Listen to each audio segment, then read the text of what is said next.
Okay, welcome everybody. It's now time to start. Thank you for attending. Thank you for all your bookings and the support during the year.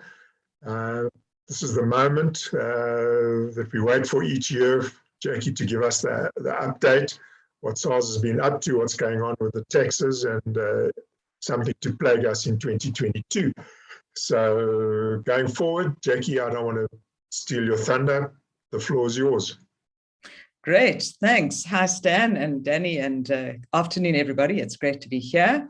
So yeah, year-end update, looking at all the tax amendments that have come through for this year, and then we'll also be looking at judgments and some SARS documents. So what I'm going to do is go straight into that. So let me share my screen and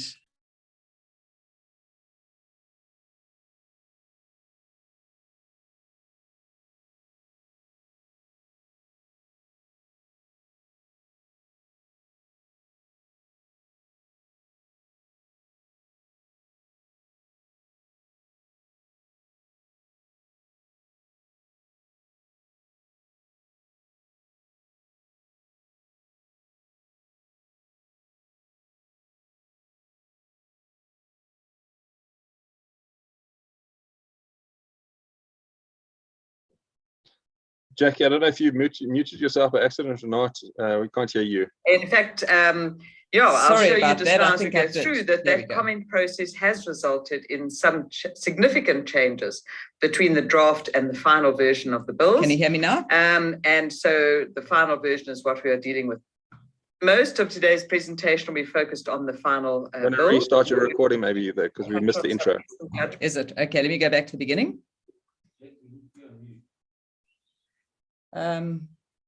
But he said, hang on. Sorry, technical problem. Hold on.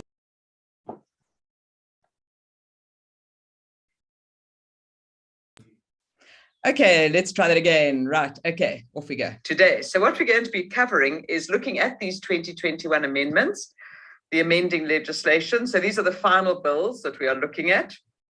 And that's the final taxation laws amendment bill and the Tax Administration Laws Amendment Bill. So these are obviously amendments that are flowing from the budget speech that was presented in February this year. The draft amendments were then released in July, due date for comment end of August, and then it went through quite a vigorous commentary process. And in fact, yeah, I'll show you just now as we go through that comment process has resulted in some significant changes between the draft and the final version of the bills. And so the final version is what we are dealing with now. So most of today's presentation will be focused on the final bills, and then we will also just quickly touch on some recent judgments and then SARS documents and notices. Now, we always take a break, right? So just to tell you that we'll take a break at 2:45. So that's an hour and 10 minutes from now. We'll have a 15-minute break and then carry on from 3 o'clock, and we will be done by 4:30. Okay, so let's go in and have a look at these amendments. So the title of the slide, I've said main amendments proposed, because these are all the proposals that were in the budget speech. Some of these amendments have been withdrawn and some put on the back burner for now. So these are what are proposed, and then I'll pick up and talk about what has come through in the final bill. So you can see there's quite a few different things there. And you will know about some of the controversial issues like the exit tax on retirement fund interest when people cease to be a resident, and also the limitation of the set-off of assessed losses and interest limitations. That's broadening the tax base for companies. And yeah, that's where we see some significant changes coming through between what was proposed in the draft legislation and what's come through in the final legislation. And then we'll go on and talk about these other things as well. So let's start at the beginning, and that's looking at section 25 dealing with deceased estates. So this is a pretty straightforward amendment, just clarifying the time of disposal of an asset that goes from the deceased estate to an heir. And that's just clarifying that the time of disposal will be the earlier of. Now, it has also changed a bit from what was in the draft, because the draft spoke about simply the time of disposal will be when the liquidation and distribution account becomes final. But in the final bill, they have now changed that slightly based on the comments that were received. And now the time of disposal is going to be the earlier of the actual disposal date or the date on which the liquidation distribution account becomes final. And that will come into operation from the beginning of next tax year, 1st of March 2022. And it also ties in with this definition, a new definition in section 1, definition of liquidation and distribution account, just to clarify what is meant by that. So that's obviously the account that has to be submitted to the master in accordance with section 35 of the Administration of Estates Act. This amendment comes in from the 1st of March 2022. Okay, and that one. So yeah, so those are the two amendments that tie into that. Then we have an amendment dealing with long service awards, and I must say, not quite sure where the call for this amendment came from, but nonetheless, it is quite a welcome amendment because it does create a little bit of relief, additional relief. At the moment, you probably remember paragraph 5 of the 7th schedule, and that talks about acquisition of assets for less than market value, and it has a nil value provision that says there'll be no value on the, basically, we'll put it this way, it says that the value of the asset will be the value minus, in the case of a long service award, 5,000 Rand. So the first 5,000 Rand of an asset that is awarded to an employee in recognition for long service was always tax exempt, as it were, under paragraph 5. But that only contemplated the awarding of an asset to an employee. And so in the explanatory memorandum, and indeed even going back to what was stated in the budget speech, it was stated that it was felt that they needed to broaden this and make it broader than just an asset that was awarded.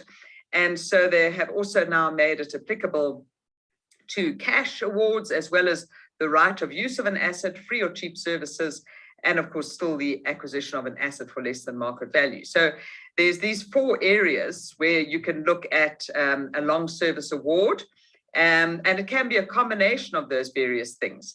But if you have a combination of these various things, or indeed if you have in one of the 4, it's only the first 5,000 Rand that is free of tax. Now all these amendments, and there's been amendments to all 4 of these provisions, come into effect on the 1st of March 2022 as well, so from the beginning of next tax year. And when we look at what is actually coming through, we see that paragraph C of the gross income definition is going to be amended. So paragraph C at the moment tells us that any amount received in respect of services rendered comes into gross income, right? That's paragraph C being a special inclusion in gross income. And then we've got various paragraphs to that. And so what is happening here is that they are adding on this additional subparagraph. So subparagraph 7 that's being added onto paragraph C. And so it's paragraph C of the proviso. And it's going to say, sorry, it's paragraph 7 of the proviso to paragraph C. And it's going to say that the provisions of this paragraph, in other words, the inclusion in gross income, shall not apply in respect of any amount received by or accrued to or in favor of any person in respect of long service, as defined in paragraph 5.4 of the 7th schedule, to the extent that the aggregate value of an amount under this paragraph, so if there was any kind of award, plus these paragraphs in the 7th schedule, so the asset, the right of use of an asset, and free and cheap services, so the total value up to 5,000 Rand, if it's in respect of an award for long service, then it will be free of tax. And then we see a similar provision coming through paragraph 5, talking about the award of an asset. So pretty much what was there before, but then it's looking at also combining all of these different provisions. So the total award that is given, the first 5,000 Rand is free of tax. You see that coming through in paragraph 6 as well, and then also paragraph 10. Okay, so it's pretty much the same amendment that comes through in all 4 of those provisions. But of course, it all relates to an award in respect of a long service award. Now, as we saw earlier, as when I was talking about the amendment, in paragraph 5 of the 7th schedule, we have a definition of what is meant by long service. And of course, I think many of you are aware of that. It's been there for a long time. And it just tells us that that has to be an initial unbroken period of at least 15 years, and then thereafter at least 10 years. Okay, so it's that type of long service award that we are referring to. Let's go on to the next amendment. All right, so this amendment, also quite a controversial amendment, and I should have actually highlighted it right up there with the most controversial, but of course, anything to do with Section 7C is always quite controversial. This related to quite sort of complex schemes that SARS and National Treasury had identified, and they therefore were saying that they needed this amendment to expand the scope of Section 7C, which creates the deemed donation when you've got low interest loans to trusts and then also to companies owned by trusts. And then the latest expansion last year was to look at preference shares issued by companies owned by trusts.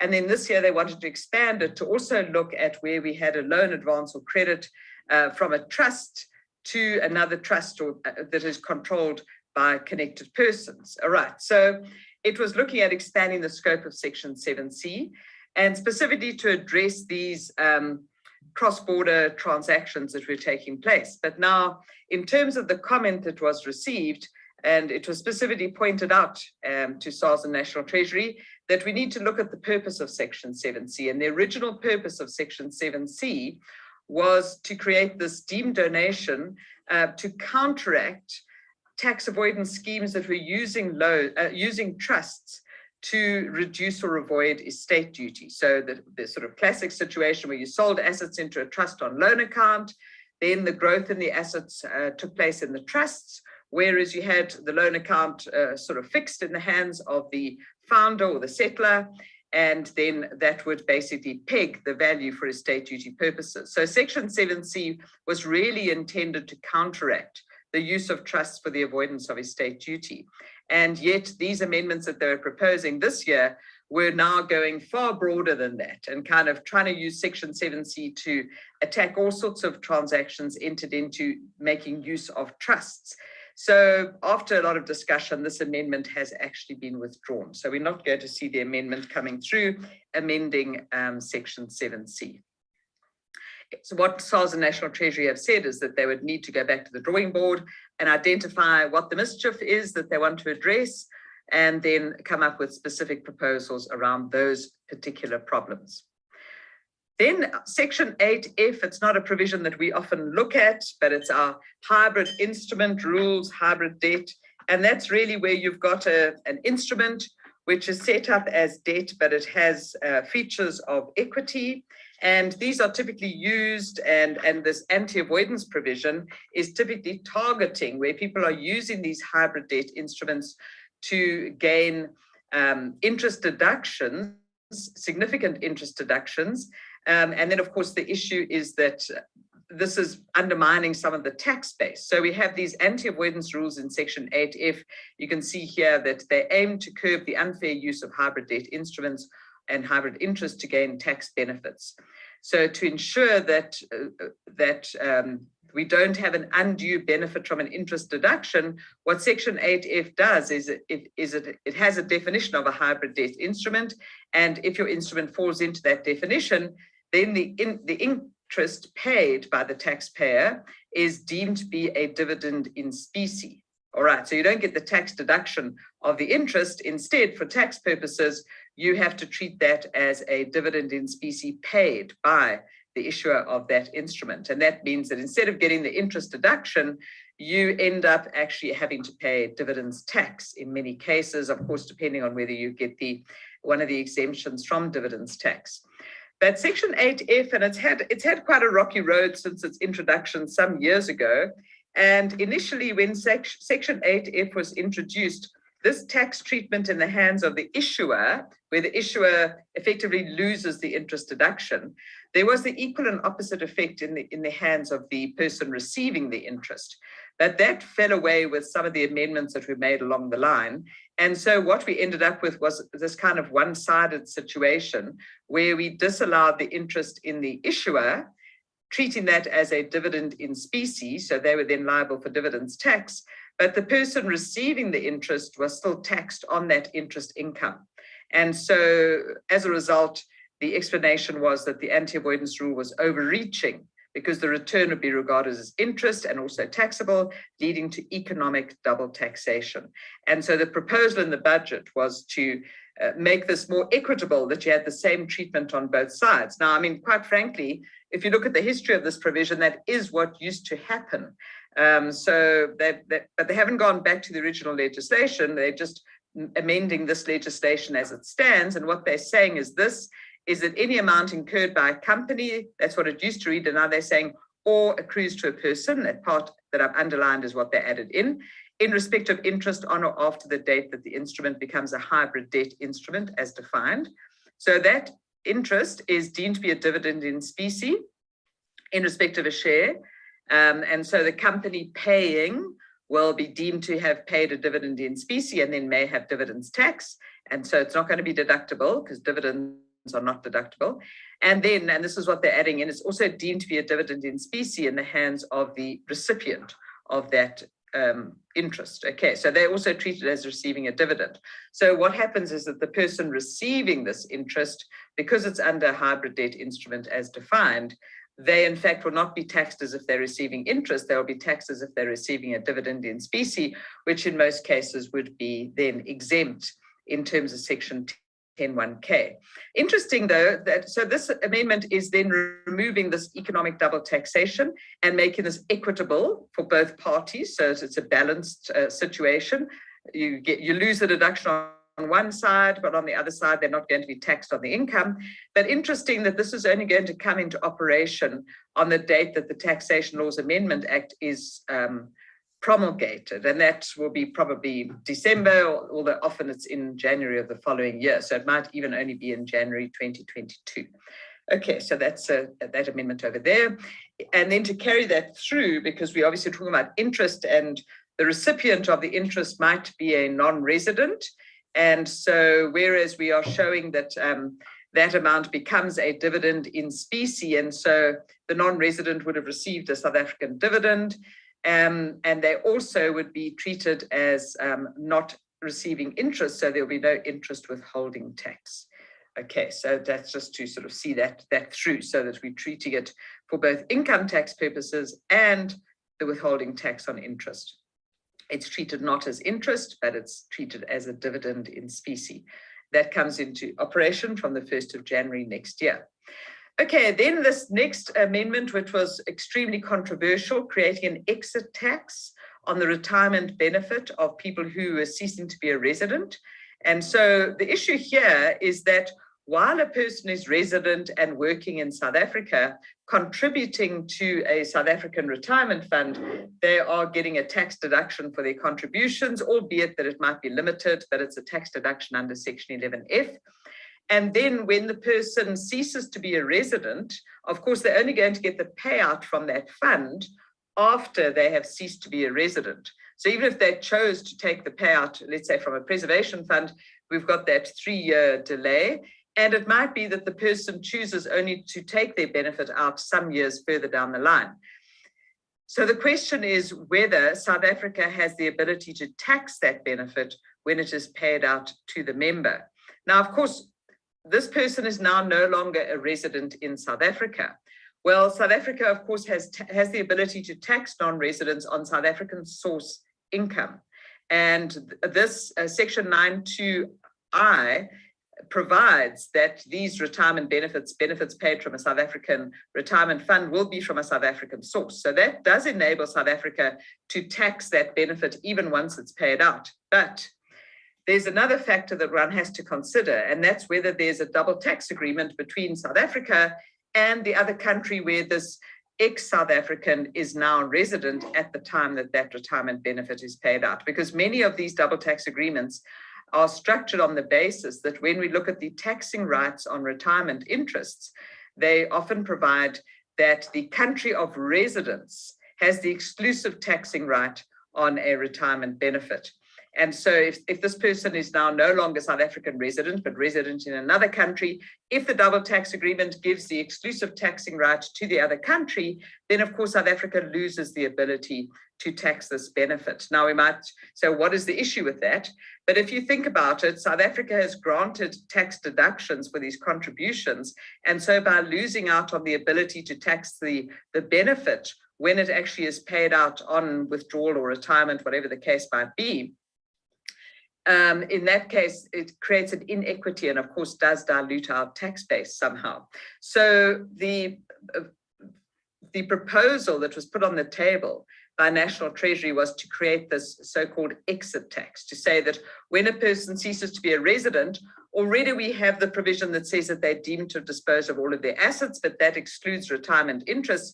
But then the idea was to say, and any retirement interest, there will also be a deemed disposal, and that would create the so-called exit tax on immigration. But this proposed new provision, which would have come through Section 9HC, has in fact been withdrawn. Now, one of the main criticisms around this provision was that this provision would have created a situation of tax treaty override. So South Africa has entered into these tax treaties. South Africa has signed these tax treaties. They are bilateral agreements, each of them between South Africa and the other country. So South Africa has already agreed to those double tax agreements sometimes over the last few decades. And to now suddenly come up with legislation that basically undermines the application of those double tax agreements is not really acceptable in terms of international tax principles. And so one doesn't want to get into a situation of having tax treaty override.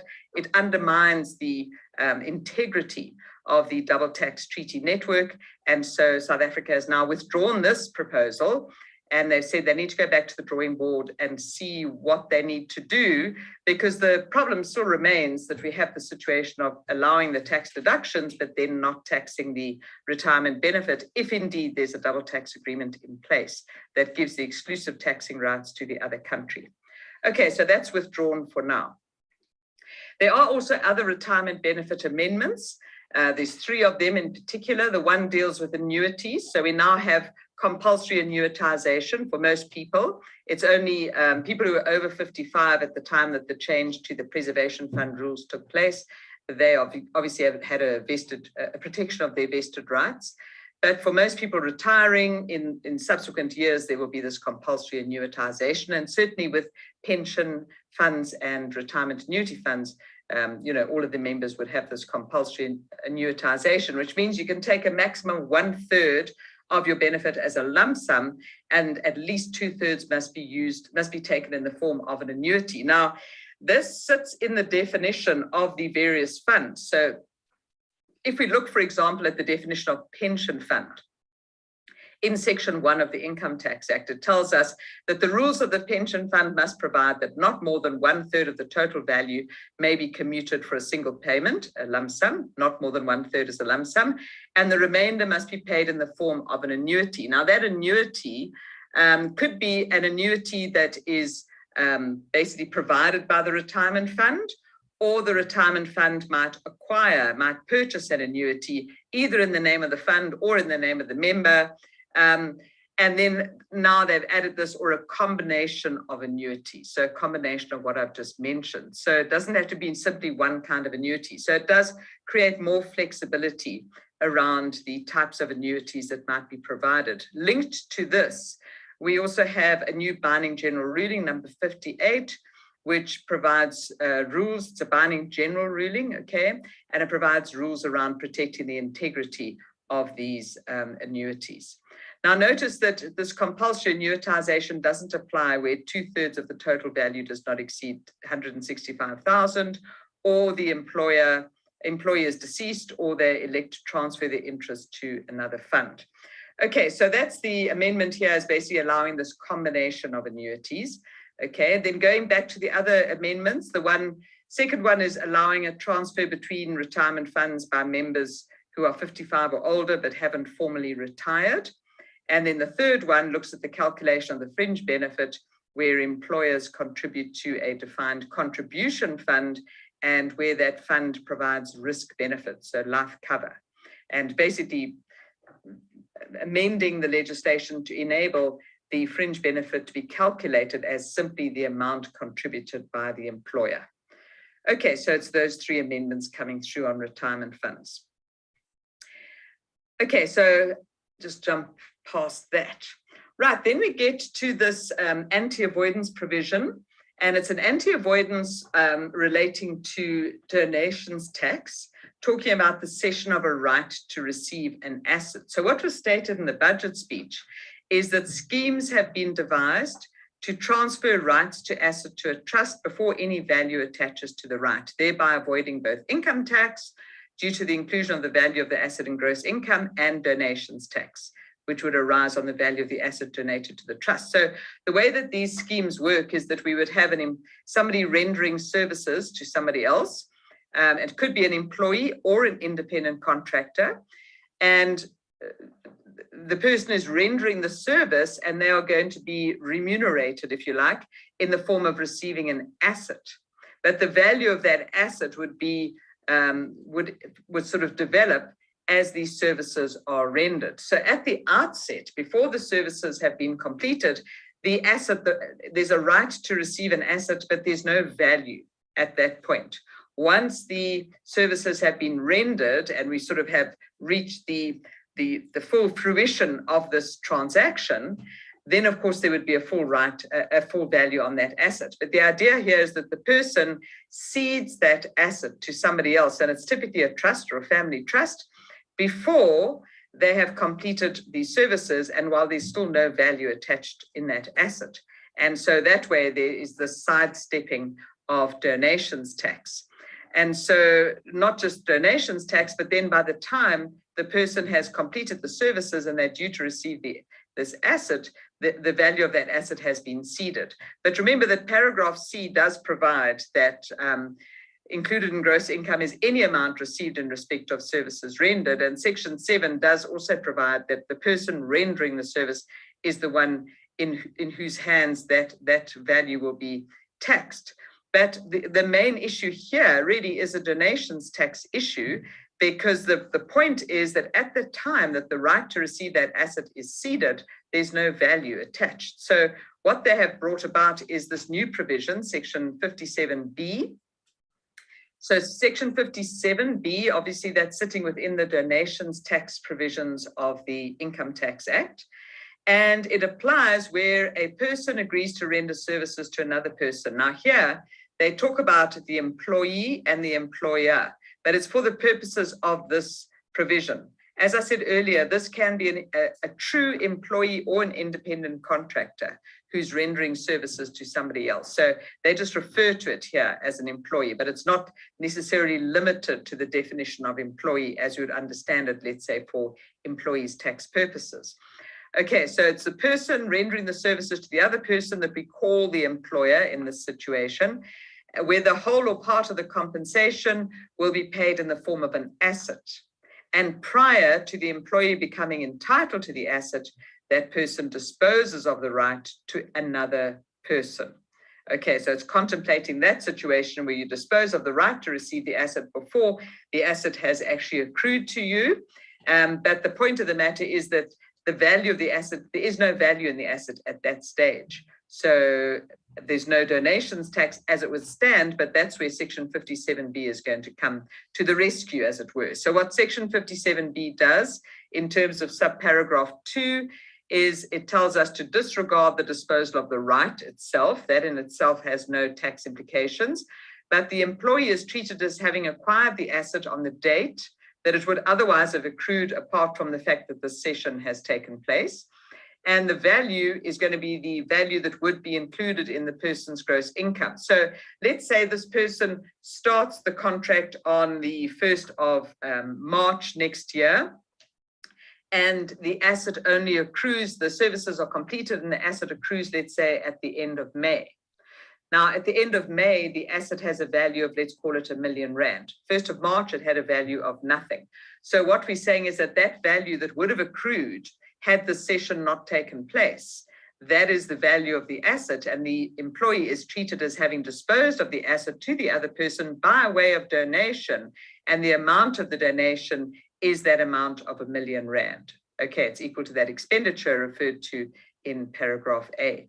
So we've now got this donation that does have a value, and donations tax will be levied.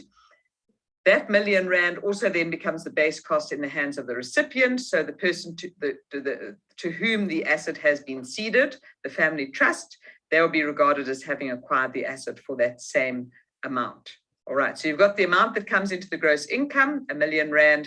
You've got the donation of R1 million, and the other person is deemed to have acquired the asset for that amount of R1 million. Okay, so that's the anti-avoidance that comes into effect there, and that will take effect again from the beginning of the next year of assessment, 1st of March 2022. Then there's some amendments, and I'm just going to jump through these fairly quickly. They're sitting in the primary residence exclusion provisions of the 8th schedule, paragraph 48. And it's really just changing the wording there and making it applicable to more people when it talks about the continued use of the residence in paragraph 48. At the moment, it says a natural person or a beneficiary of a special trust must, for the purposes of paragraph 47, be treated as being ordinarily resident for a period up to 2 years if they didn't reside, etc. So instead of just ending with saying or a special trust, it says or a spouse of that person or beneficiary. So that's what's been added in here. So it's just adding in more people into the scope of this provision. Okay. And you'll see that also coming through in paragraph 49, where it talks about non-residential use. Again, instead of just saying that person or a beneficiary of a special trust or a spouse of that natural person or beneficiary. Okay, so they might also be the people who are occupying that residence. Okay, so just making that a bit broader. Right, then we go on to tax incentives, and we all know that section 12J was no deduction after June this year, and I don't need to mention that, but we do see that these incentives, their sunset dates have been extended. So the learnership allowance in section 12H, the sunset date was going to be 31 March 2022, and that's now been pushed out for 2 years. Urban development zones also pushed out for another 2 years. So that's quite good news that those tax incentives will continue to be available. Right, then we go on to another form of incentive, and this is the employment tax incentive, which came about in 2013. And of course, the idea of the employment tax incentive is to provide an incentive to employers to employ young, inexperienced workers, to give them work experience. But some, and of course, being an incentive, people are obviously going to try and come up with schemes that are going to maximize the utilization of the incentive. And these particular schemes that were targeted with this amendment were schemes where there was an employment contract, but the employee was not actually required to work for the employer. The employee actually would use their time studying towards a qualification. So it was building skills, but it wasn't giving work experience. And the point of the employment tax incentive is to give work experience. So they've now amended, or they will be amending, the definitions of employee and monthly remuneration. Monthly remuneration deals with a separate matter, and then also looking at a proviso to section 6, which deals with the qualifying employee. So they've also, in the course of having the draft amendments going through to the final amendments, the consultation process did highlight that the original planned implementation date of these amendments, limiting this definition of employee, it was originally in the budget speech announced that this amendment will come into effect basically from the 1st of March 2021. But of course, we didn't yet have the actual amendments at that stage. So the criticism was that there would be many people who would be legitimately claiming this incentive from the 1st of March 2021 all the way through until we now get this legislation. And to now make this amendment retrospective means that these incentives that have been claimed will now be not legitimate, and it's going to create problems with people having to sort of pay the incentive back, and it just creates all sorts of administrative issues. And so that comment has been taken heed of by National Treasury, and they've agreed to push out the implementation date of these changes so that it's now the 1st of March 2022. Okay, so it'll only take effect from the beginning of next year.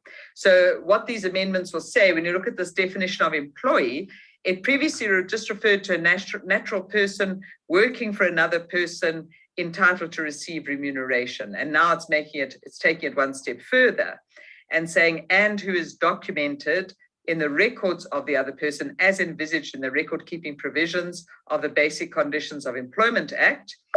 So that's anticipating that that would be a normal employee who would have to be working and subject to this Basic Conditions of Employment Act. And then to take it a step further, Let me just jump to this one here, the proviso of Section 6, the qualifying employee. This proviso says that if you're talking about a qualifying employee, an employee that would enable the employer to get this incentive, the employee may not, in fulfilling the conditions of the employment contract, be mainly involved in the activity of studying, unless the employer and employee have entered into a learning program, a registered learnership agreement, and in determining the time spent studying in proportion to the total time, the time is based on actual hours. So you've got the employee that has been hired, if they are going to be paid to spend time studying, they can't be spending more than 50% of their time studying. All right, because it says you can't be mainly involved in the activity of studying. Okay, so they can still be doing some studying and some working, but they can't be mainly involved in the activity of studying. So that's the point that's been brought through here.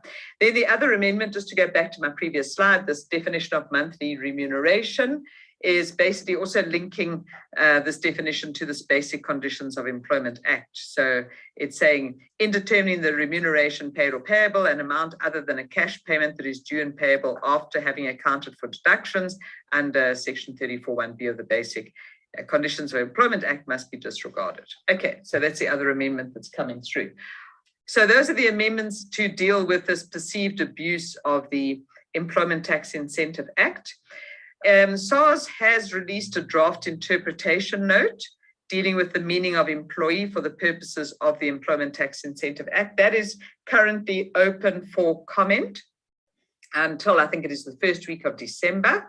And so if you do have an interest in this area, it would be worth reading that draft interpretation note to make sure that SARS interpretation aligns with what you believe is the correct interpretation.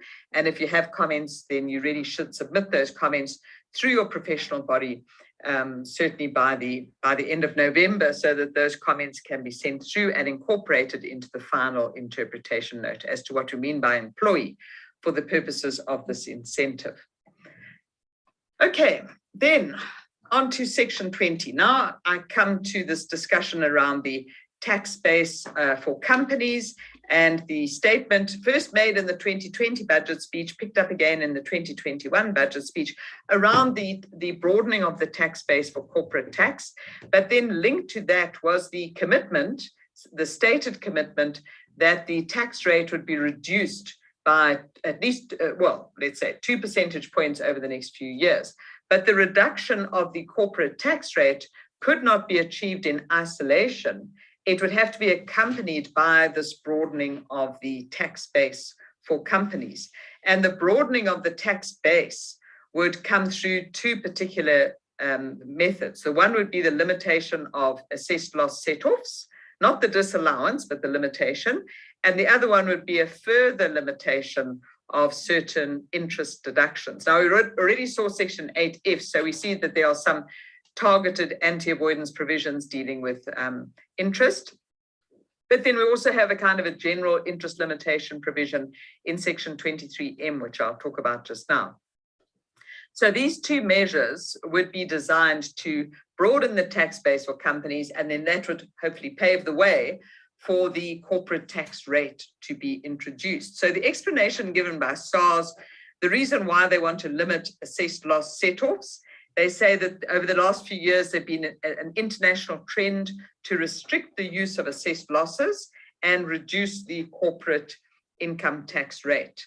To improve the country's competitiveness, they want to, and reduce the appeal of base erosion and profit shifting, encourage investment and promote economic growth. The Minister of Finance announced in the 2020 budget review government's intention to restructure the corporate income tax system over the medium term by broadening the base and reducing the corporate income tax rate in a revenue neutral manner. In other words, to try and still maintain the value and the amount of tax collections from corporate tax. So reducing the tax rate, but broadening the tax base, you'd still maintain your same level of tax collections.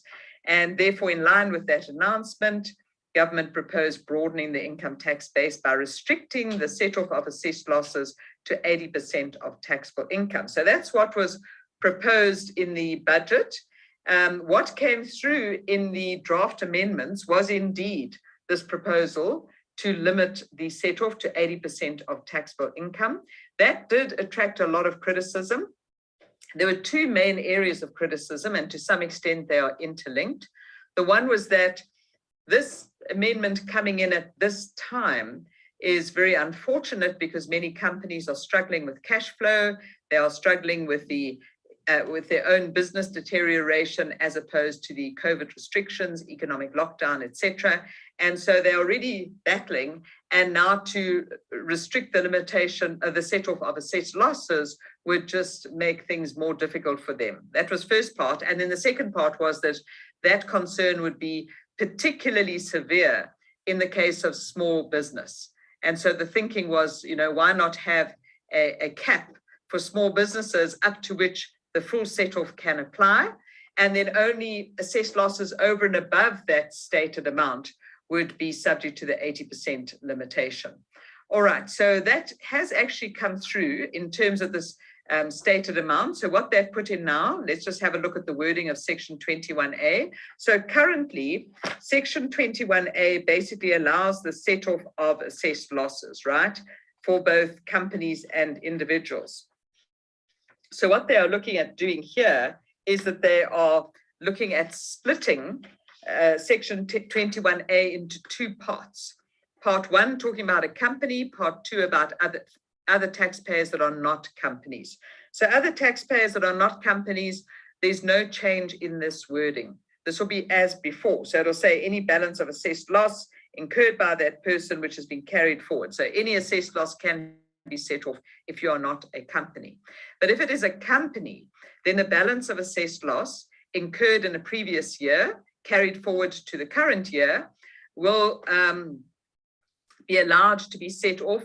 That does not exceed the higher of, so not more than the higher of R1 million and 80% of the amount of taxable income determined before taking into account this provision. So for smaller businesses that have assessed losses not exceeding R1 million, they would still be able to set off their full amount of assessed loss without this 80% limitation. But if the assessed loss is above R1 million, then you will be capped at 80% of taxable income. So let's say that you had an assessed loss of R3 million at the end of the previous year of assessment. And this year, in the current year of assessed loss, assessment, you have taxable income of R2 million. So in terms of the old rules, you'd be able to set that assessed loss of R3 million off your current year's taxable income of R2 million, leaving a remaining assessed loss of R1 million to be carried forward to the following year. When this amendment comes into play, the current year, you've got taxable income of R2 million times 80%, 1.6 million. So your assessed loss of R3 million, you can only utilize 1.6 million this year, and the other 1.4 million is then carried forward to the following year. And in this current year, with taxable income of R2 million, 20% of that, 400,000, would remain as taxable income, and you'd be taxed on that at 28%. But if, in my example, you had a smaller business where instead of saying assessed loss of 5 million, let's say they only had an assessed loss of 500,000 rand. And in the current year of assessment, they have taxable income of, let's call it 600,000 rand. So they would be able to take current year's taxable income, 600,000, set off the whole amount of the assessed loss brought forward of 500,000 because it's less than $1 million, and they would be left with 100,000 taxable income. Okay, so that is quite a welcome change that they have put this kind of fixed amount in that helps your smaller businesses. And the other significant change that has taken place is that instead of this coming into effect from the next year of assessment, they've actually put this on hold. And they've said that this amendment will actually only come into operation on the date on which the rate of tax in respect of the taxable income of a company is first reduced after announcement by the Minister of Finance in the annual national budget, and will apply in respective years of assessment commencing on or after that date. So this restriction on the set-off of assessed losses, this amendment to Section 21A, will not happen until such time as there's an announcement that the corporate tax rate will reduce. So if the corporate tax rate does not reduce next year, in next year's budget speech, if there's no statement around it, then this amendment won't come into effect, but it's still there. It's been drafted. It'll go through the approval process, but it won't be implemented until we have this announcement about a reduction in the corporate tax rate. Now, it's quite interesting because if we look internationally, this trend of corporate tax rates coming down seems to be reversing. And in fact, we're starting to see corporate tax rates going up in many of our international trading partners. And so it remains to be seen whether, in fact, we do see a reduction in the corporate tax rate. Okay, but if we don't see a reduction in the corporate tax rate, then we won't see this implementation of the amendment to Section 21A. So at least companies will still be able to claim the full set off of the assessed losses. Of course, linked to this is the limitation of interest. And this limitation of interest deduction, this is the general limitation that we see in Section 23M, which came into effect in January 2015. And it's basically the aim of that provision is to limit excessive interest deductions in respect of debts owed to persons who are not subject to tax in South Africa if the debtor and creditor are in a controlling relationship. Okay, so this is already there in the legislation, but it only applies, this limitation of interest only applies where you've got the recipient of the interest not being taxed on that interest in South Africa, and the debtor and creditor in a controlling relationship. Now, although we've had this provision for a number of years now, government has felt that it doesn't go far enough. And so they had this paper looking at the tax treatment of excessive debt financing, etc. And they reviewed the current interest limitation, also looking at what's being done internationally, debts owed to persons not subject to tax in line with the OECD G20 BEPS Action 4 recommendation. And they felt that this Section 23M does need further amendment. And so these are the amendments that they want to make, is they first of all want to expand the definition of interest that will be subject to this limitation provision, but the limitation will still only apply where the recipient is not taxed on the interest and where there is a controlling relationship. So that's not going to change. It's just that the types of interest will be expanded. The actual limitation will come in at a lower level. So that currently we talk about 40% of adjusted taxable income, which is effectively the tax equivalent of EBITDA, earnings before interest, tax, depreciation, and amortization. So we currently do this calculation looking at this definition of adjusted taxable income, and we multiply that by 40%. But once the amendments come into place, we'll multiply that by 30%. So the limitation will come down. Okay, so there'll be less interest that is allowed as a deduction. They also want to address back-to-back loans in a more comprehensive fashion, and they also want to put provisions in dealing with real estate investment trusts. On the positive side, they do give recognition to the withholding tax on interest. So although we say we're going to have this limitation when interest is paid to somebody who's not being taxed on that interest, we think about that in terms of income tax, but we haven't really recognized the withholding tax on interest that might be paid. And so they will then recognize that as tax that is being paid on the interest. So these are the amendments, and they already have all these draft amendments in place. But again, they've all been put on hold, exactly as we saw with the assessed losses, that these will only come into operation on the date on which the rate of tax is reduced following an announcement by the Minister of Finance in the national budget speech. Okay, so both the assessed loss and the limitation of interest put on hold, and so that will all only come into place if and when the actual corporate tax rate does come down. Right.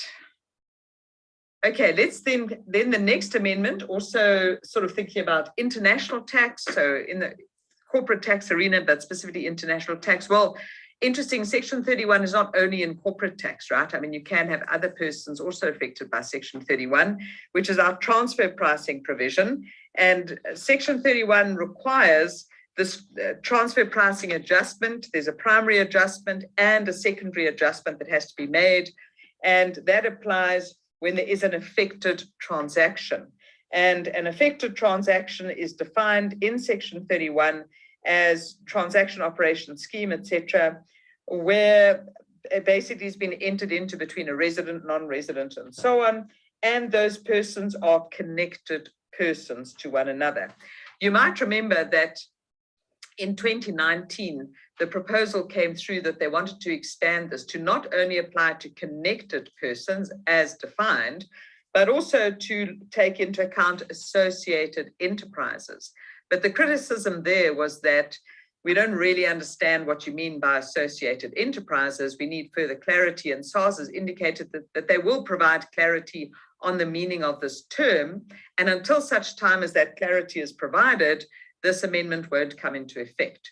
So initially, the amendment was due to come into effect 1st of January 2022, but this has now been pushed out to the 1st of January 2023. So at the moment, effective transaction means when you've got this transaction between connected persons, okay, not associated enterprises at this stage. Right, then we get on to an interesting amendment dealing with VAT. Now, this particular amendment, it's a next phase in quite a long saga that goes back probably a decade or so. In the 2021 budget statement, the following was said: property developers are entitled to deduct input tax on the VAT costs incurred to build residential property for sale. However, where the developer is unable to sell the residential property and temporarily leases it out until a buyer is found, the developer is required to make an output tax adjustment, that's under section 18(1) of the VAT Act, based on the open market value of the property when that property is let for the first time. There was an announcement in the 2010 budget review, that's not a typing error, to investigate and determine an equitable value and rate of clawback for developers, as the current treatment is disproportionate to the exempt temporary rental income. But no subsequent changes have been made, and so it's proposed that the VAT Act must be amended to resolve this matter. Now, the thing is that, so currently, and what we had along the way, is that if you look at the normal VAT treatment, so if we have a property developer that is developing residential property, all right, they're planning on selling that property. So they're planning on having a taxable supply when they sell the property. On that basis, they are claiming input tax credits for any taxes paid on the goods or services acquired for the purpose of making that taxable supply. So the input tax has been claimed. But if the developer can't sell the unit, or there's a delay in selling the unit, and in the meantime, they start renting out the unit. So they enter into an agreement for the letting and hiring of a dwelling, which is, to put it in simple English, rental of residential accommodation. That's now resulting in a change of use, because now you are holding the property in order to earn rental. Rental from letting out residential accommodation is an exempt supply under section 12C of the VAT Act. And so what you're getting now is, what the supply that you're making now is an exempt supply. So there's been a change of use from making a taxable supply to making an exempt supply. And that change of use in terms of section 18(1) gives rise to this deemed supply, or the output tax that has to be raised by the vendor. And that's based on the market value of the property at the time of the change of use multiplied by the tax fraction. So notice there, that's based on the market value. Now, the person has claimed input tax credits based on their costs along the way. And some of their costs, of course, things like wages and so on don't carry VAT, but all of the other costs, the acquisition of materials and so on, there's been VAT paid on that, and they've claimed that back as an input tax credit. Now that they start renting out the unit, they've got to take the whole market value of the unit and then take the tax fraction on that, and that becomes output tax, which, of course, if you raise output tax this month, you've got to pay it by the end of the month following the end of the tax period. So it does create a significant cash pressure on these property developers. Well, we did have section 18B that provided temporary relief. It provided a 3-year push out, as it were. So this deemed supply would not apply for 3 years. So you could rent out the property for up to 3 years without having this section 18(1) adjustment. So it kind of deferred it for 3 years. But that was scrapped from the 1st of January 2018. Okay, so that is gone. So as we stand right now, we just exposed now fully to the Section 18.1 adjustment. Even with Section 18B and with the Section 18.1 adjustment as we have it now, the second concern is how do you treat the subsequent disposal? So you've claimed your input tax, you now have a change of use, you've got to raise the output tax on the change of use, but you still hold the property. What happens when you actually then subsequently sell the property? Well, there's different approaches in terms of how this was treated. Most recently, BGR 55 issued in September 2020. That told us that the subsequent sale of a dwelling, in respect of which the developer was required to have declared the deemed supply under 18.1 or 18B3, so you recognize that output tax, and then you subsequently sell the dwelling, then that subsequent sale is not subject to VAT. Okay, so transfer duty will apply. So that's quite interesting. So as it stands right now, the subsequent sale is not subject to VAT, but not an ideal situation. So having looked at this, interesting that SARS and National Treasury did not go back to Section 18B. That doesn't work for them. They've introduced a new Section 18D. All right, so it should just say new Section 18D. And that says that where a fixed property consisting of a dwelling and such property is developed by a vendor who is a property developer, wholly for the purpose of making taxable supplies or held for that purpose, and that dwelling is subsequently temporarily applied by the vendor. So it's temporarily applied, it's rented out under an agreement for the letting or hiring thereof. So that produces an exempt supply, as I say, under Section 12C, but it's a temporary change of use. If it's a permanent change of use, then there's no question that Section 18.1 will apply. But this is talking about where there's a temporary change of use. It's temporarily applied to be rented out as an exempt supply. In that case, the property is deemed to have been supplied by the vendor. So similar to what we saw in 18.1, there's a deemed supply, but the consideration in this case is not the full market value of the property. It's what we call the adjusted cost to the vendor. And that concept, adjusted cost, is defined. It's already defined in Section 1 of the VAT Act. And this is what it means. Adjusted cost means the cost of any goods or services where tax has been charged or would have been charged if Section 7 had been applicable in respect of the supply of goods or services, or if the vendor was or would have been entitled to an input tax deduction. So our adjusted cost is basically all of those costs on which the vendor claimed the input tax credit. So the goods or services acquired, on which tax was paid, acquired for the purpose of making the taxable supply, we claimed the input tax. That total adjusted cost is now your consideration on this change of use, but it's a temporary change of use, okay? So in the tax period in which this change of use happens, and the time of supply, we are told in terms of a new Section 913, is the tax period in which the agreement for the letting and hiring of the accommodation in the dwelling comes into effect. Okay, so the date in which the agreement comes into effect is the time of supply. So the vendor then has to raise output tax based on this adjusted cost multiplied by the tax fraction. Okay, so there will still be an output tax, but it'll be based on this lower amount of the adjusted cost instead of the market value.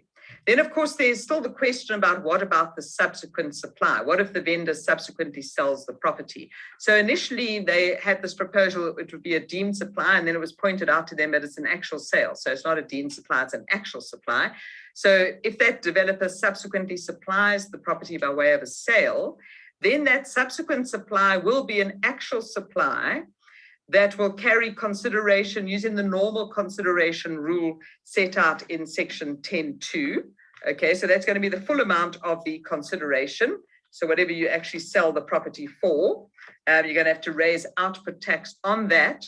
But then, jump down here, you would then claim an input tax equal to the amount calculated under 1029, which was that adjusted cost.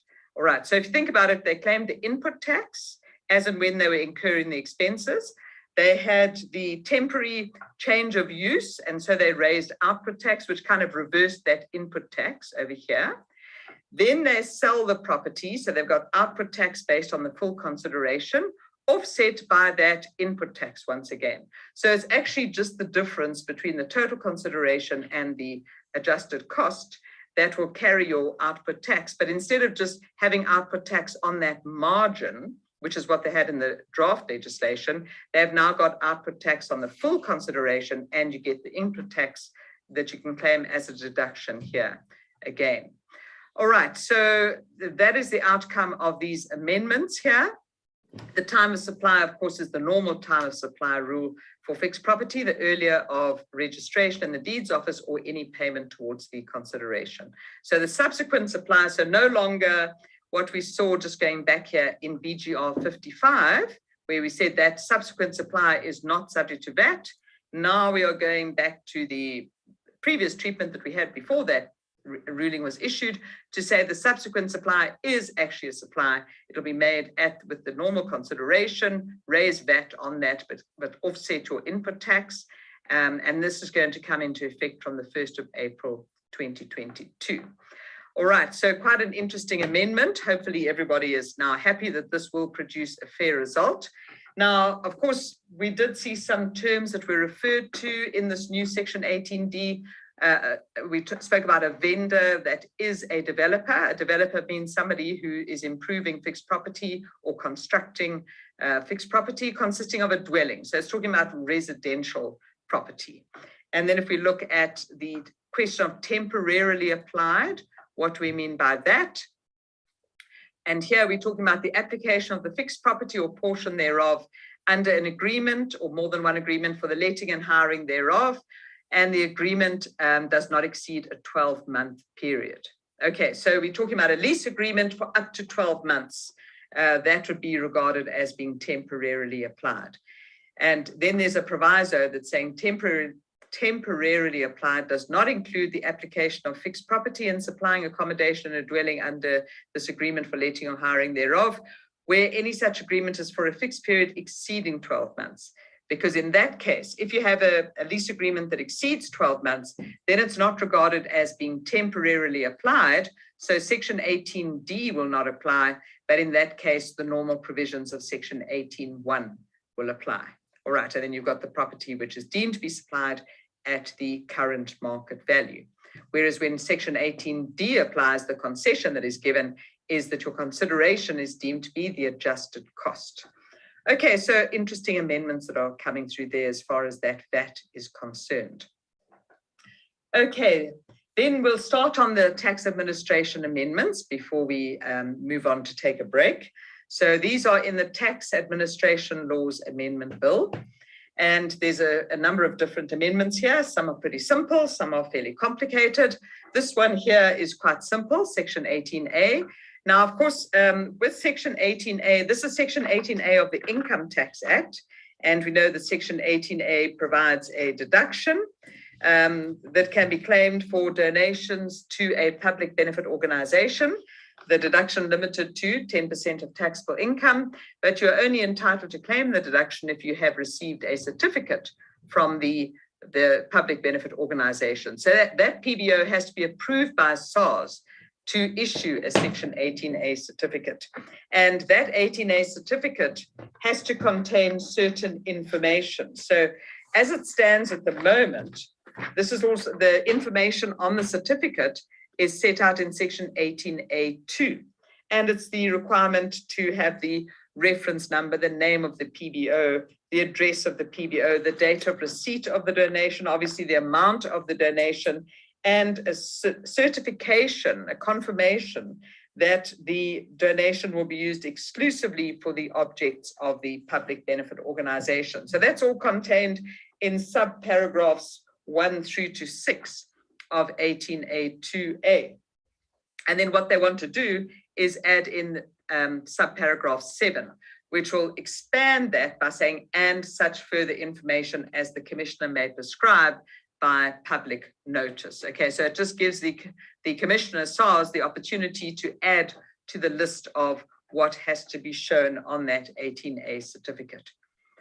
Right, then we go on to Section 64LA, and this is it's probably something you don't come across too often, especially with regards to dividends in specie, but it talks about the refund of dividends tax. But now, of course, the refund of dividends tax would happen when, in this case, with a dividend in specie, the company paying the dividend has to pay the dividends tax on that dividend in specie.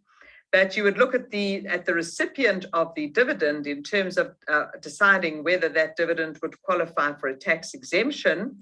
For example, if the recipient of the dividend is another company, another resident company.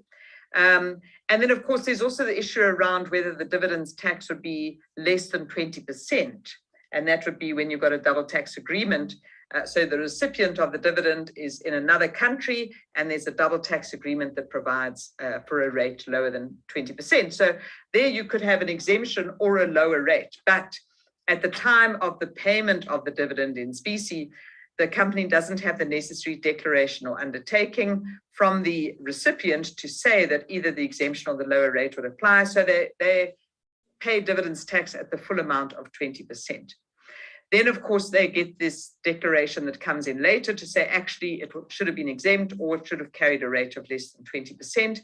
Then, of course, you're looking at getting a refund of the dividends tax. So 64LA is the provision that deals specifically with this. Again, that is the provision in the Income Tax Act that we're dealing with, Section 64LA of the Income Tax Act.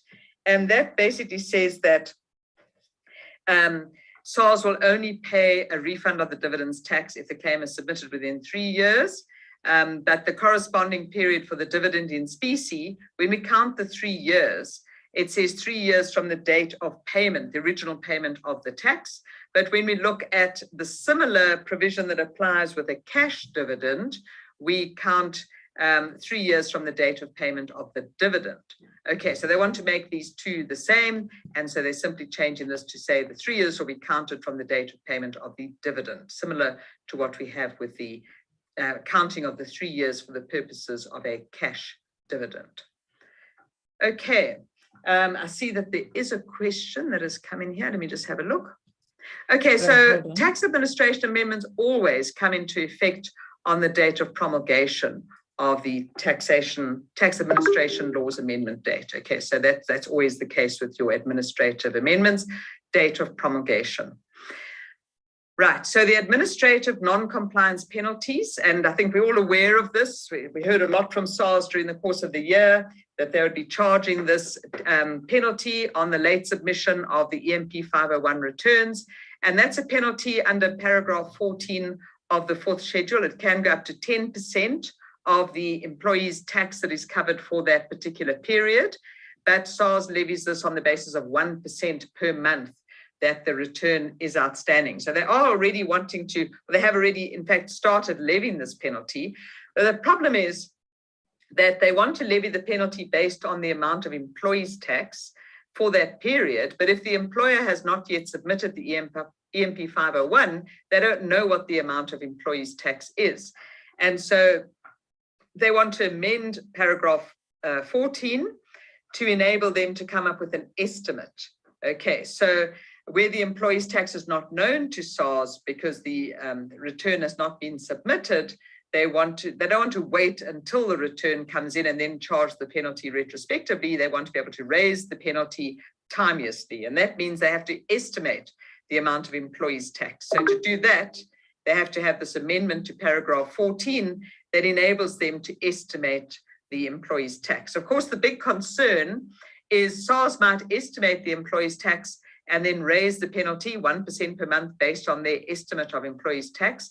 And then when the employer actually does submit the EMP 501, might turn out that the actual SARS estimate might have been too high. And so they've charged too much penalty. So subparagraph 8 addresses that and says if it turns out that their estimate was too high, the penalty must be adjusted in accordance with the correct amount, and then you've got to backdate that. So that'll be with effect from the date that the original penalty was charged. Okay, so if the penalty was based on this higher amount of the estimate, then SARS must reverse the penalty as and when they are aware that the correct employee's tax was less than that, and therefore the penalty should have been based on that lower amount and therefore would have been less. Okay, and then to be a resident or a company might have been incorporated during the year, or there's been a change of the company's financial year. So in any of those circumstances where you've got a year of assessment, 6 months or less, or it must be less than 6 months, all right, then you would not have to submit a first provisional return. Right, so now the next item to talk about is this paragraph 17 of the 7th schedule. So 7th schedule, note, 7th schedule talking about fringe benefits. And what they are doing here is they are repealing subparagraph 4 of paragraph 17. Okay, so what happens with paragraph 17 of the 7th schedule is that it requires the employer to determine the value, the taxable value of fringe benefits. And of course, they have to then include that taxable value of fringe benefits in the remuneration of the employee, and that becomes subject to fringe benefits tax, right? Now, subparagraph 4 at the moment provides as follows. It says any employer who fails to comply with the requirements of this paragraph, which is that they have to determine the taxable benefit of the fringe benefits and issue a certificate to that effect. So whatever employer fails to comply with those requirements must pay a penalty equal to 10% of the cash equivalent of the value of the taxable benefit in question. Now, the issue is that we've got that penalty of 10%, but we also have a 10% penalty on the underpayment of employees' tax under the 4th schedule. So this actually results in a double penalty, as it were, at the moment, and that's why they've repealed paragraph 17.4, so that if you do understate the value of fringe benefits, that will result in an underpayment of employees' tax, which will trigger a 10% penalty. There's no need to have another 10% penalty under paragraph 17 of the 7th schedule. Okay, so they're just cutting out the double penalty there. Okay, then estimated assessments. Now this becomes quite a saga. This is now the Tax Administration Act number section 95. And this links back to amendments that were made last year. There were quite substantial amendments made to the estimated assessment provisions in section 95. Specifically, the main amendment was to expand the situations where SARS can raise an estimated assessment. So section 95 says that SARS can make an original, additional, reduced, or jeopardy assessment based on, whole or in part, on an estimate. And that's why I refer to it as estimated assessment. So SARS can raise an estimated assessment in 3 circumstances. A, if the taxpayer has failed to submit a return. B, if they have submitted a return or relevant material, but it's inaccurate or inadequate. And C is where they have failed to submit relevant material, where SARS has called for such relevant material, and it does say after delivery of more than one request for such material. Okay, so in those 3 circumstances, A, B, and C, is where SARS can raise an estimated assessment. And it says in subparagraph 2 that SARS must raise the estimate based on information readily available. And then just jumping through to subparagraph 5, it talks about objection and appeal. So it tells us in subparagraph 5 that an assessment raised under A or C, okay, which is where you don't submit a return or you don't submit the relevant material, is not subject to objection and appeal until such time as the person actually provides the outstanding return or material, as the case may be. And then if SARS has failed to issue a reduced assessment. So the idea here, SARS raises an estimated assessment because there's no return. Taxpayer then submits a return, and then if the estimated taxable income was too high, the idea is that obviously you want the taxable income to come down. So you want SARS to issue a reduced assessment.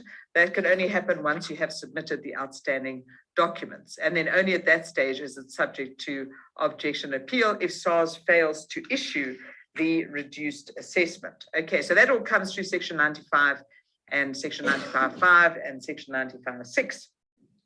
So but what that all means is that an assessment issued under 95.1b, or where your information was incorrect or inadequate, that will be subject to objection and appeal under section 104 of the Tax Administration Act. Okay, so far so good. Now what has changed here?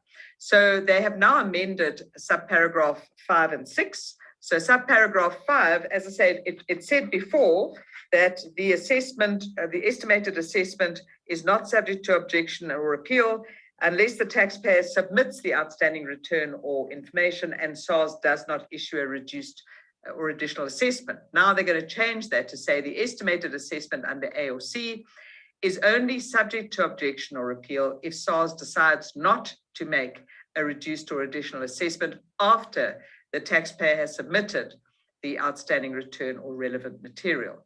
Linking to section 95.6, which says a taxpayer who has had an estimated assessment under paragraph A or C may, within 40 business days from the date of that assessment, notice that 40 business days, they may request SARS to make a reduced assessment by submitting a true and full return or the relevant material. So SARS raises the estimated assessment. Within 40 business days, the taxpayer submits the outstanding tax return or the relevant material, and then SARS should make a reduced assessment. They can request SARS to do so, and then if SARS decides not to make the reduced assessment, then it could be subject to objection and appeal, going back to subparagraph 5. But then subparagraph 7 used to just say a senior SARS official may extend that 40 business day period, but up to the prescription period under section 99. Now they're adding in, if reasonable grounds for an extension are submitted by the taxpayer, then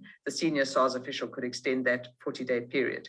Up to the section 99 prescription period, which is 3 or 5 years from the date of the original assessment. Of course, it might be that the taxpayer only submits the outstanding return quite some time after the original or the estimated assessment is raised. So then you're looking at a period not exceeding that 3-year period, or 40 business days, whichever is the longest, 40 business days from the date that estimated assessment is raised. Okay, so that all links. I'm going to come back to this because this is all becoming quite relevant with the issue around auto assessments and SARS estimated assessments linked to that. They're also inserting a new provision, section 95.8, which is going to say if SARS decides not to make a reduced or additional assessment under section 95.6, the date of the assessment, the estimated assessment raised under paragraph A or C, is the date of the notice of the decision. That's for purposes of paragraph 9, which is the dispute resolution process. So if you're counting the days within which you must submit your objection and so on, you're going to count it from the date that SARS notifies you that they will not be reducing or making an additional assessment under section 95.6. Okay. Now, based on the proposed wording, so SARS has now issued this guidance. Based on the proposed wording here, there's basically 3 options once the taxpayer submits an outstanding relevant material. So option 1, SARS accepts the submission and they make a reduced or additional assessment as requested by the taxpayer. And then everybody's happy, obviously. Option 2 is that after review, SARS doesn't accept some of the submission of the taxpayer, and they make a reduced or additional assessment accordingly. But the taxpayer, of course, is not going to be 100% happy with that. And so they say here that that will be subject to objection and appeal because it replaces the assessment contemplated in paragraph A or C. And then option 3 is that SARS doesn't accept the submission of the outstanding relevant material. So they don't make a reduced or additional assessment. They rely on the assessment based on the estimate, on their estimated assessment. And then this new paragraph 95.8 says from the date that they notify the taxpayer that they will not make a reduced or additional assessment, the taxpayer can then follow the objection and appeal process. Okay, so that's how that is all going to work with the estimated assessments. Of course, you can't do anything with an estimated assessment based on an outstanding return until the outstanding return is actually submitted. Right, so Audrey says SARS have issued a revised assessment.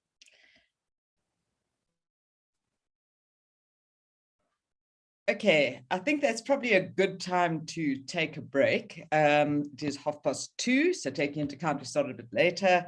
I think let's take a 15-minute break from here. During the break, I will have a look at any questions that have come through on the chat box. So if there's anything else you want to ask, you can pop your questions in there. I'll have a look at those questions, and we start the next session. I'll attempt to answer those questions, and then there will also be space for additional questions at the end. Okay, so let's take a 15-minute break, and I'll see you back at 2:45.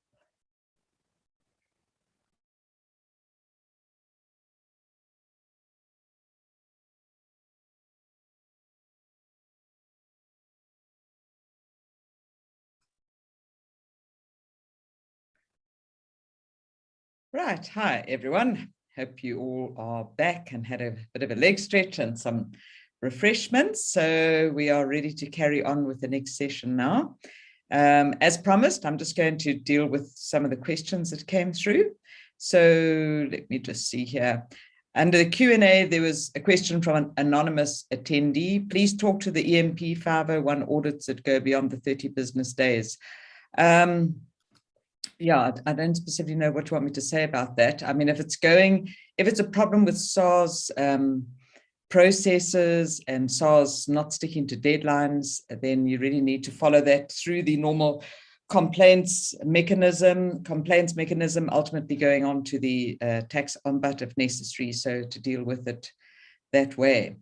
And then Sam has asked, could we have an example of how the assessed losses would work in a company? Okay, so remember that this amendment is not going ahead just yet. It won't go ahead unless the company tax rate comes down. But if it did go ahead, so what they're proposing is, or in the amendments which haven't become effective yet, is that they are saying that the set-off will be limited to R1 million or 80% of taxable income, whichever is the greater. So if you had a company with an assessed loss of, let's say, 800,000 Rand at the end of year one, and then for year two, that company had taxable income before set-off of the assessed loss of, let's say, 2 million Rand, okay?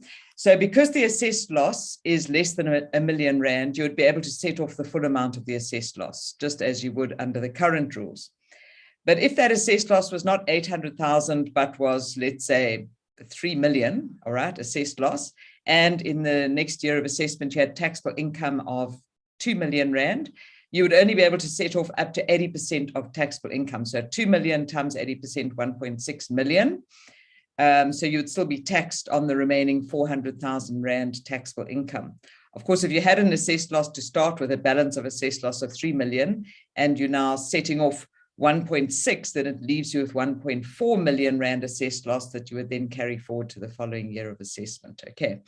All right, so that's how it would work, but remember, it has been put on hold, so it's not in operation, and it's not going to come into operation until such time as there's an announcement about a reduction in the corporate tax rate. Okay, and then the next question from Sam, if you have a lease agreement for 12 months and renew them every year, that's not going to help you because in this definition, let me just go to my slides and then I'll share my screen. There we go, let's just go. Okay, so in this definition of temporarily applied, let me just, wait, I'm doing something strange here. There we go. Now I've actually lost it. I had it open there so that I could deal with it. Yeah, there we go. Temporarily applied. So you'll see here in this definition of temporarily applied, it talks about an agreement for the letting or hiring thereof. Okay, and it talks about an agreement or more than one agreement with a combined total period not exceeding 12 months. So if it's the same agreement, you know, it's talking about the idea here is that the residential property should not be rented out for more than 12 months. Now, it's interesting because under that temporary respite that we had of the old section 18B, it actually gave you a 3-year respite. This is basically saying if the total letting or hiring does not exceed 12 months, then it would be temporarily applied. Okay, so let me just go back and see if there's anything else that's come through. Okay, so no other Q&A, no other chats. Okay, all right. Good, so then I'm going to go on to the second part, and let me just get my screen here to share with you. And let me just close that. Okay, all right, so what I didn't talk about at the end of the first part, I cut it off because I figured we probably needed a break at that stage, was the review of the voluntary disclosure program. And it was announced in the budget that they might review some aspects of the voluntary disclosure program, but there's no amendments in the legislation that have come through, but they have released a draft guide. And so some of the contentious issues are actually addressed in that draft guide. Okay. And then I'm going to carry on then into the second part, which is actually talking about judgments, judgments that we haven't yet discussed in our mid-year update. and then we'll go on and talk about the SARS documents. Okay, let's go to the next one, and that goes into our 2021 judgments. Now we've had, as you can see on the slide here, 3 High Court judgments. Now there have been more than that in terms of tax judgments, but some of them deal with customs and excise, and others deal with process. And I'm not getting involved with that. I want to deal with issues around tax and VAT that practitioners are actually dealing with. The Medtronic case, which dealt with the remission of interest after having entered into a voluntary disclosure agreement. We did discuss that in the mid-year update. Okay, in terms of the Perry formwork case, this is probably a matter closer to home for many people. And this dealt with the penalty for the late payment of VAT, PAYE. And in this particular case, Perry formwork, it was during the Christmas break. They submitted the EMP 201 for the month of December. They actually submitted that in December before they closed up business and they all went off on holiday. And they instructed the bank to release payment of the employees tax. It was a large amount of employees tax, 10 million rand, in excess of 10 million rand employees tax had to be paid over to SARS. They instructed the bank to make that payment on the 3rd of January. Now, the due date for payment obviously is on the 7th of the following month. In this particular year, the 7th fell on a Sunday. So we then go back to the last business day, which would be Friday the 5th. They actually were playing it safe by instructing their bank to make payment on the 3rd of January. The problem is that when the 3rd of January came around, and it was actually, as it happens, the first day that they were all back in the office after the Christmas break, turned out there was not enough money in the bank account to actually make that payment. So they then scratched around trying to get money together, and in short, they ended up paying late. SARS levied the late payment penalty. So in itself, that process, there's nothing untoward about that. But then they applied for a remittance of the penalty, and the question came down to whether there were grounds for remittance of the penalty. Okay, so this is all summarized on the slide over here. And so we see that this payment in excess of 10 million rand ended up being made on the Monday, the 8th of January. Because what happened is that the expectation, they had done a detailed cash flow forecast to make sure that there'd be enough money in the bank account on the 3rd of January. But when they arrived back in the office on the 3rd of January, it turned out that some of their substantial debtors that should have made payment at the end of December did not, in fact, make those payments. So they were significantly short of cash. They then went about negotiating an emergency overdraft facility, but they were only able to raise an additional 5 million rand. That, in addition to the debtors' payments that they had received, left them short of 138,000. And so the bank could not release that payment to SARS until they had sufficient funds. They then went all out, getting the outstanding amounts from the debtors, and then payment was made on the 8th of January. So payment was only made 2 days late, we could say, but we know it doesn't matter how late the payment is made, that 10% penalty is levied. But the question is whether there are grounds for remittance of the penalty. Now, when you look at Section 217 of the Tax Administration Act, the grounds for remittance of a percentage-based penalty levied on late payment is when the following 3 requirements have been met. Either it's a first incidence or it involves an amount of less than 2,000 rand. First incidence means there must be no similar penalty in the last 36 months. Now, they were able to satisfy this requirement of first incidence because they had a clean sheet as far as their payments to SARS were concerned. They had no previous penalty that had been charged. And so they ticked the box on the basis of first incidence, even though the amount clearly was way more than 2,000 rand. But it was a first incidence. The next requirement is whether there were reasonable grounds for the non-compliance. I'll come back to that. The third requirement was that the non-compliance must have been remedied. And of course, we can tick that because we saw that they had paid the employees' tax, albeit on Monday, the 8th of January. So it comes back to this question of whether there are reasonable grounds for the non-compliance. Now, reasonable grounds in essence means that there were circumstances beyond the control of the taxpayer that prevented the taxpayer from paying the amount of tax on time. So in the judgment, they do look at this waiver provision of Section 217, and it says it does envisage a mechanism to come to the assistance of an agreed first-time non-complying taxpayer who has also satisfied the other 2 requirements. So in the judgment, they do look at this waiver provision of section 217, and it says it does envisage a mechanism to come to the assistance of an agreed first-time non-complying taxpayer who has also satisfied the other two requirements. So coming back to this issue about whether there were reasonable grounds, SARS argued, first of all, they said this taxpayer, because this involves employees' tax, the employer has a fiduciary duty, basically operating almost as an agent of SARS. They have an additional level of responsibility to pay the tax on time. Now, the court rejected the idea of a fiduciary responsibility. And what they said is that SARS failed to consider the manner which the appellant had adopted in order to address the shortfall of tax. So they didn't just sit and passively wait for the additional money to come in. They really went all out trying to negotiate the additional overdraft, chasing up the debtors, trying to get the additional cash. And they eventually managed to get the additional cash.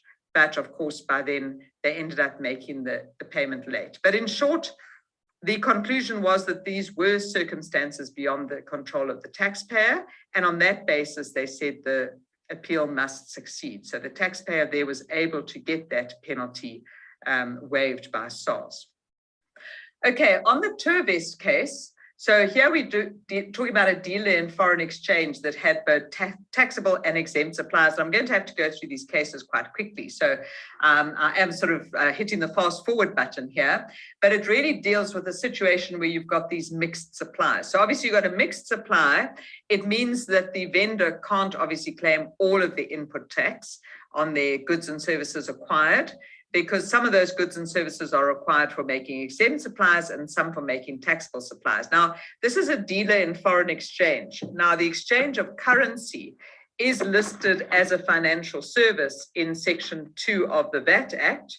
But when you look at the definition of financial service in Section 2, it then has the proviso at the end, which says provided that the activities, and it lists the exchange of currency, is deemed not to be a financial service to the extent that consideration is payable in the form of a fee, commission, etc., etc. So Turvest, in essence, they had basically taken advice from a VAT consultant who advised them that they should change their basis of apportionment, if you like, between what expenses were incurred in the production of exempt supplies and what in the production of taxable supplies. And they had taken the view that when you look at the branches, all of the supplies made by the branches were made to earn commission, which was a taxable supply, whereas the supply made by their treasury function at head office, that was the kind of a pure exchange of currency, if you like. And so on that basis, they had claimed the VAT on all the expenditure incurred by the branches. So they had approached it on that basis. And this had gone to the tax court, and the tax court had found in favor of Turvest. So that was in this case of ABC versus SARS. It was a 2020 tax court case. And they said that A is making mixed supplies, some taxable, some exempt. And basically the tax court found that on the facts and evidence, the commission is the only payment the customer makes to the branches. And on that basis, all of the input tax related to the branches was allowed to be deducted. But then, as you can see on the heading of this case, SARS took this matter on appeal directly from the tax court through to the Supreme Court of Appeal. The Supreme Court of Appeal came out with a different view. They looked in detail at this section 16 dealing with input tax, the definition of financial service, and this proviso that I read to you just now. And they looked at the history of how these provisions had evolved.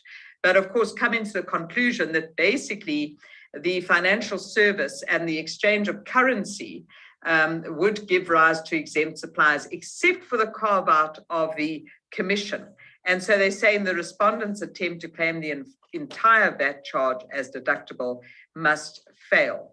All right, so they basically throwing out the conclusion of the tax court and saying, no, you can't claim all of the expenses linked to the branch. You've got to look at the operation as a whole. And the whole operation is basically making a supply of a financial service, except for the commission, and then just the input tax related to that portion. Now, the general basis of apportionment, of course, is on the basis of turnover, and we'll see this coming through the next case that we're going to look at. So the standard basis of apportionment as far as SARS is concerned is the turnover basis. So you would look at what is the total amount you receive, and then how much of that is received by way of exempt suppliers and how much from taxable suppliers, and then you'd have to apportion your VAT, your input tax accordingly. So that was the finding of the SCA. Now, linking it, it actually links to this next case of Mukuru, also a currency dealer. I don't know if SARS just had a focus on currency dealers, but nonetheless, there's also dealt with the currency dealer. Or this one did money transfer, bureau de change, as well as mobile phone credits, but certainly having mixed supplies, right? And so they were looking at the basis on which they could claim VAT. Now, this was a pretty new operation. They only commenced business on the 1st of February 2014. And as we'll see the facts unfold, they had then applied for a specific ruling to deviate from the SARS standard basis of apportionment to use a different basis of apportionment. So they did accept that they had to apportion the input tax, but it was the basis of apportionment that was at question here. Now, Section 17.1 does consider this question of apportionment, that you could only deduct your input tax in proportion to your taxable suppliers in relation to your total suppliers. And it says here that you must use the ratio determined by the commissioner in accordance with a ruling. And the commissioner uses binding general ruling 61 to make this apportionment. And while we are looking at Section 17, let's look at this proviso, which says that the commissioner can approve a ruling to use a different basis of apportionment. That when the commissioner approves this ruling, it has to be approved with prospective date, okay, so going forward, except that in some cases they can approve from a previous date. But if you're going to go back to a retrospective approval, they can't go back beyond the start of the year of assessment in which the vendor submitted the application. All right, so this becomes important in the Mukuru case. So BGR 16, sorry, not 61, I'm getting a bit dyslexic because I'm trying to talk too fast. But BGR 16 gives the standard turnover basis of apportionment, and that's the method, that's the default method that SARS has prescribed. Now, this taxpayer was arguing that that method could not apply to them because it gave rise to an unfair result. Now, and so they applied for a ruling to use a different basis. They applied in February 2017, and SARS approved the ruling to use a different basis using a transaction count basis. But then SARS said, right, we can apply that from the 1st of March 2016. You'll see over here.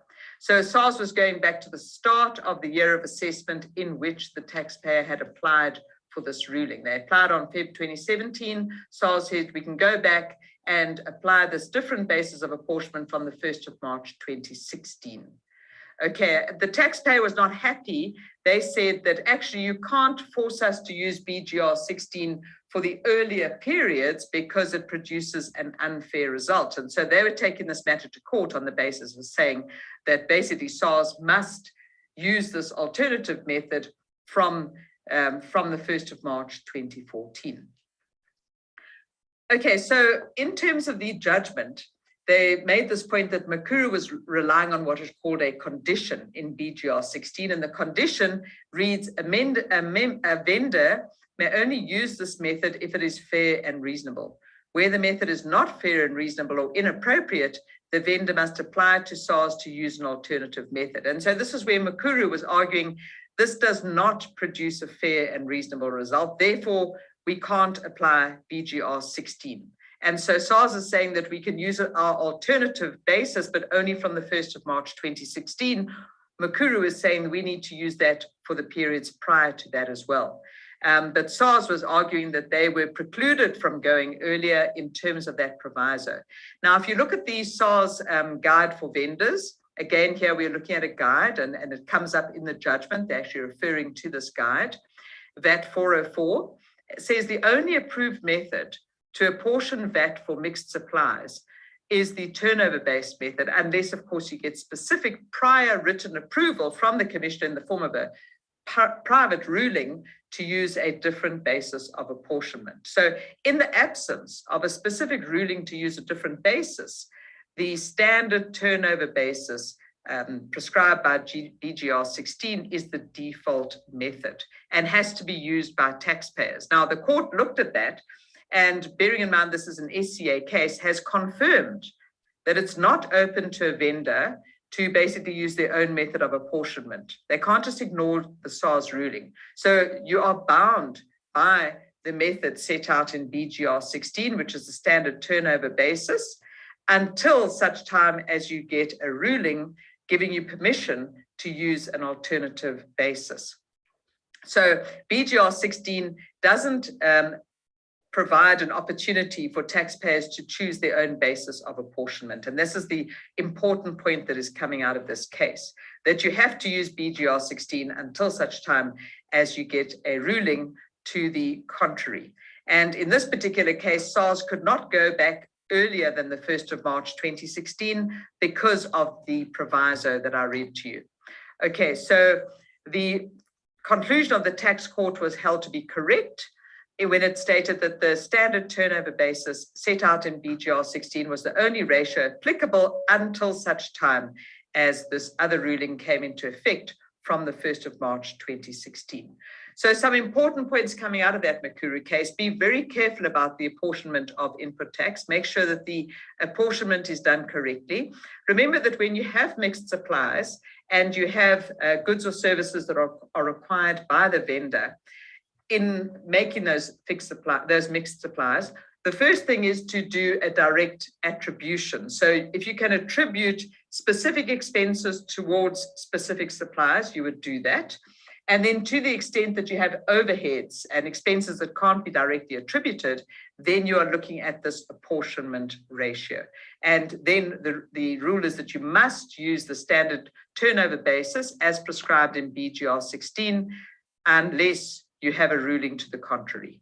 Okay, so be careful about that and make sure that vendors get these rulings timeously, and be careful also about an end date on the ruling. If that ruling is going to prescribe, you need to get a new ruling.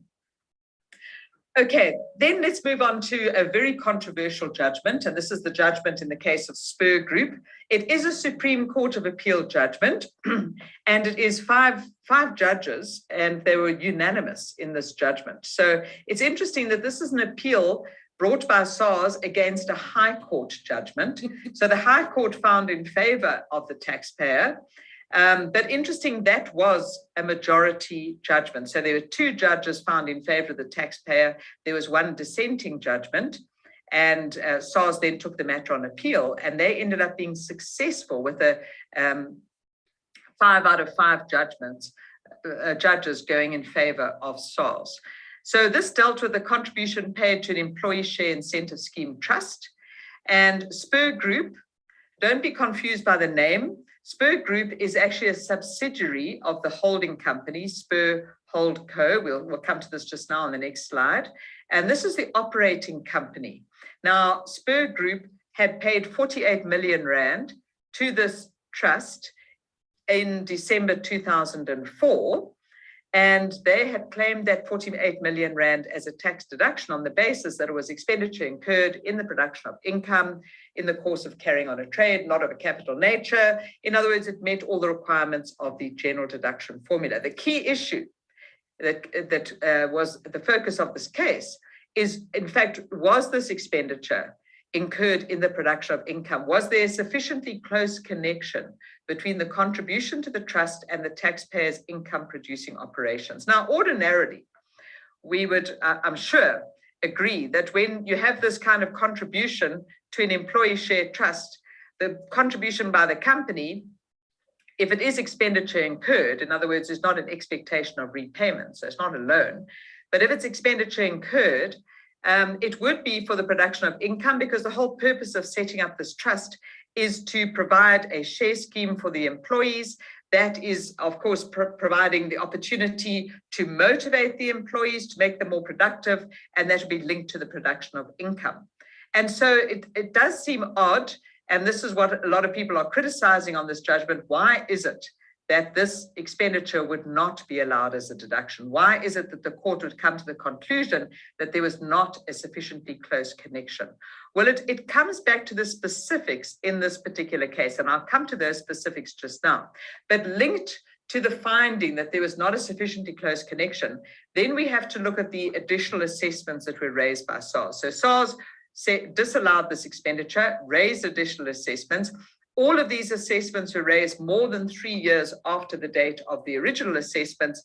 And so the second ground of appeal raised by the taxpayer was, what about the prescription provision in Section 99 of the Tax Administration Act? So the background to this, as I say, that this particular taxpayer is a subsidiary, it's an operating entity, a subsidiary of the holding company. And this trust was established by the holding company in November 2004, discretionary trust of which the holding company, and I stress this here, the holding company was the sole capital and income beneficiary. Only 6 years later, in December 2010, was the trust deed amended to enable the participants, the employees, to become income beneficiaries. They could benefit from the dividends received by the trust. But the holding company remained the capital beneficiary. The 48 million rand was paid by the taxpayer to the trust on the 7th of December 2004. The trust used that money to buy preference shares in Newco. So in the intervening period, the trust received dividends on those preference shares, but those dividends would flow, if they flowed at all out of the trust, they would flow to the sole income beneficiary, which was the holding company. And then ultimately the Newco shares were redeemed, and the 48 million came back to the trust, and it stayed in the trust and was still in the trust at the time of the hearing of this case.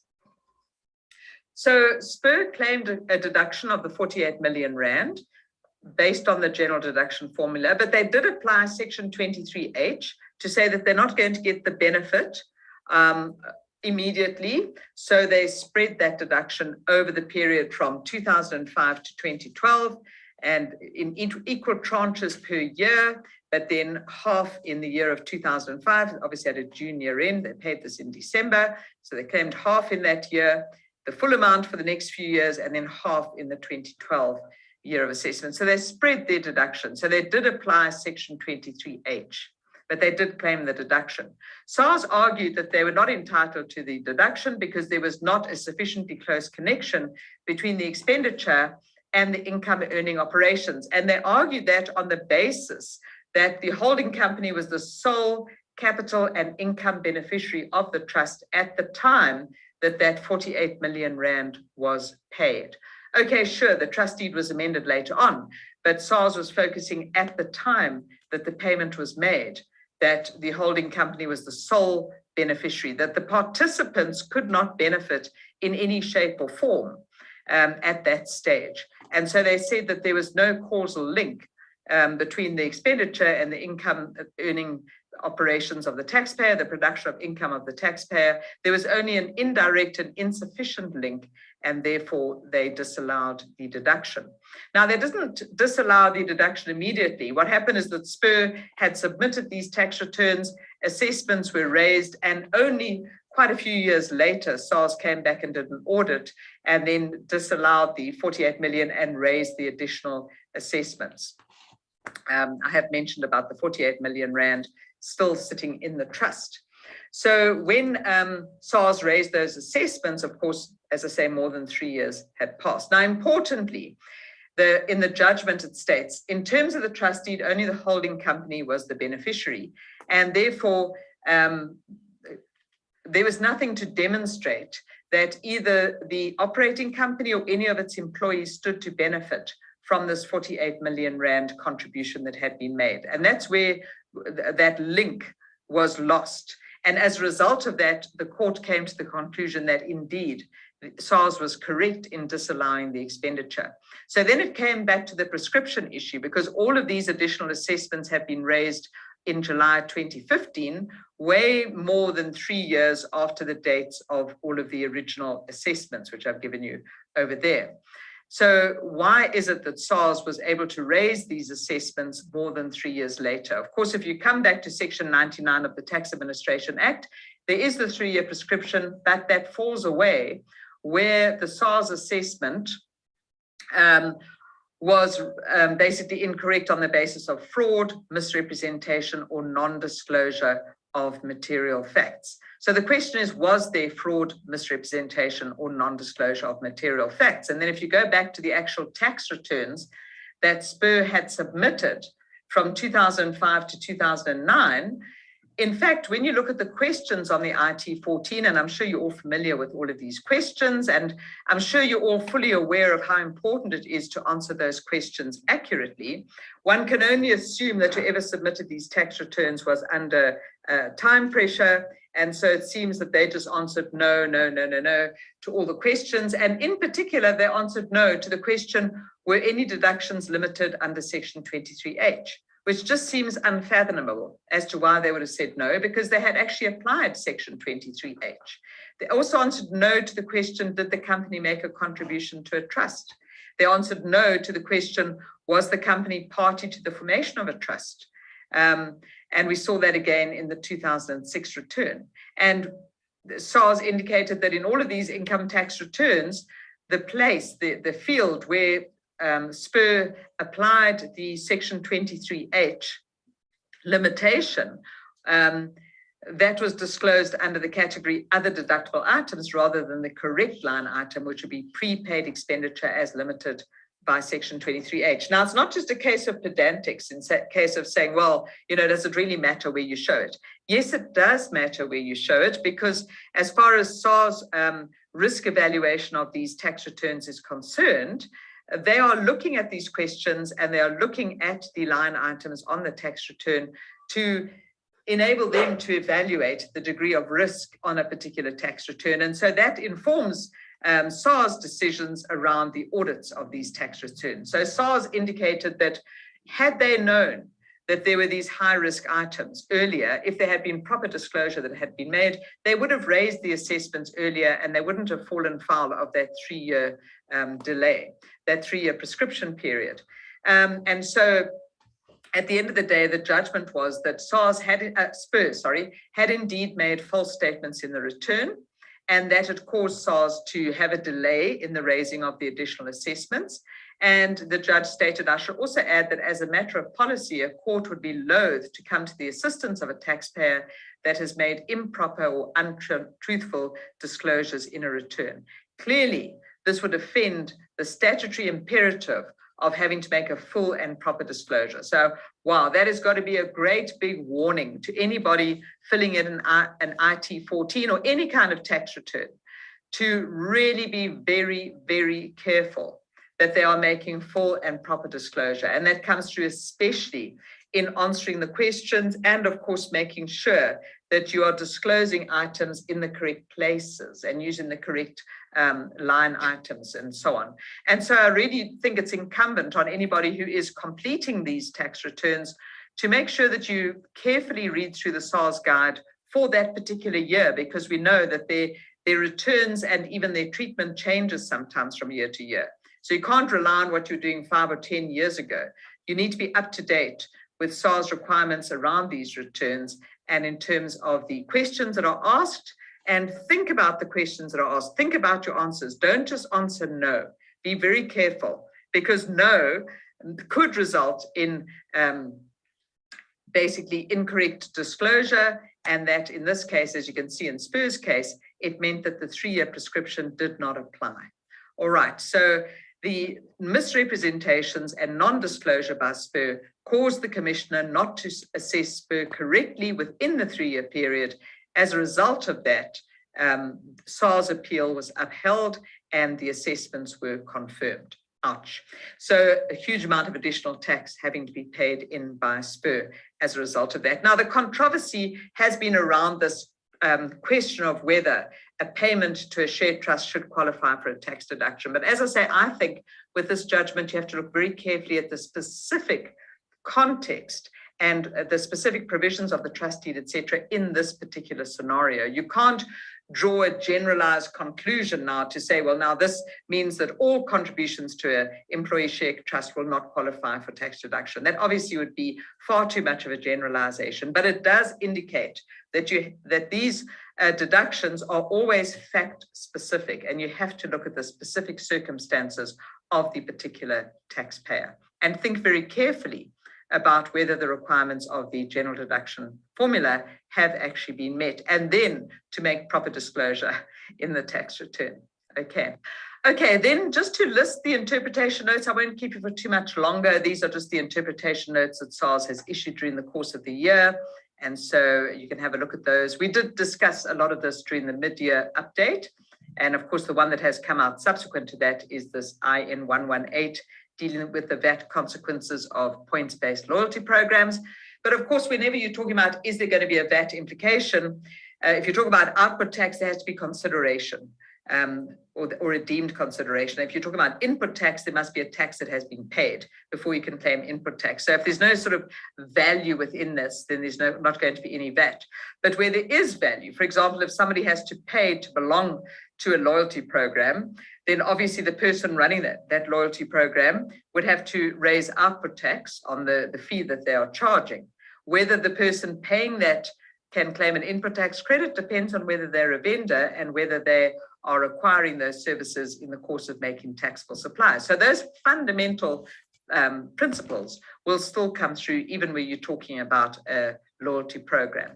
So have a look at IN 118 if you are dealing with loyalty programs. And then your binding general rulings, again, we spoke about the Section 72 VAT rulings in the mid-year update. Binding general ruling 57 talks about where you are claiming a notional input tax on the acquisition of second-hand fixed property. You take your consideration multiplied by your tax fraction.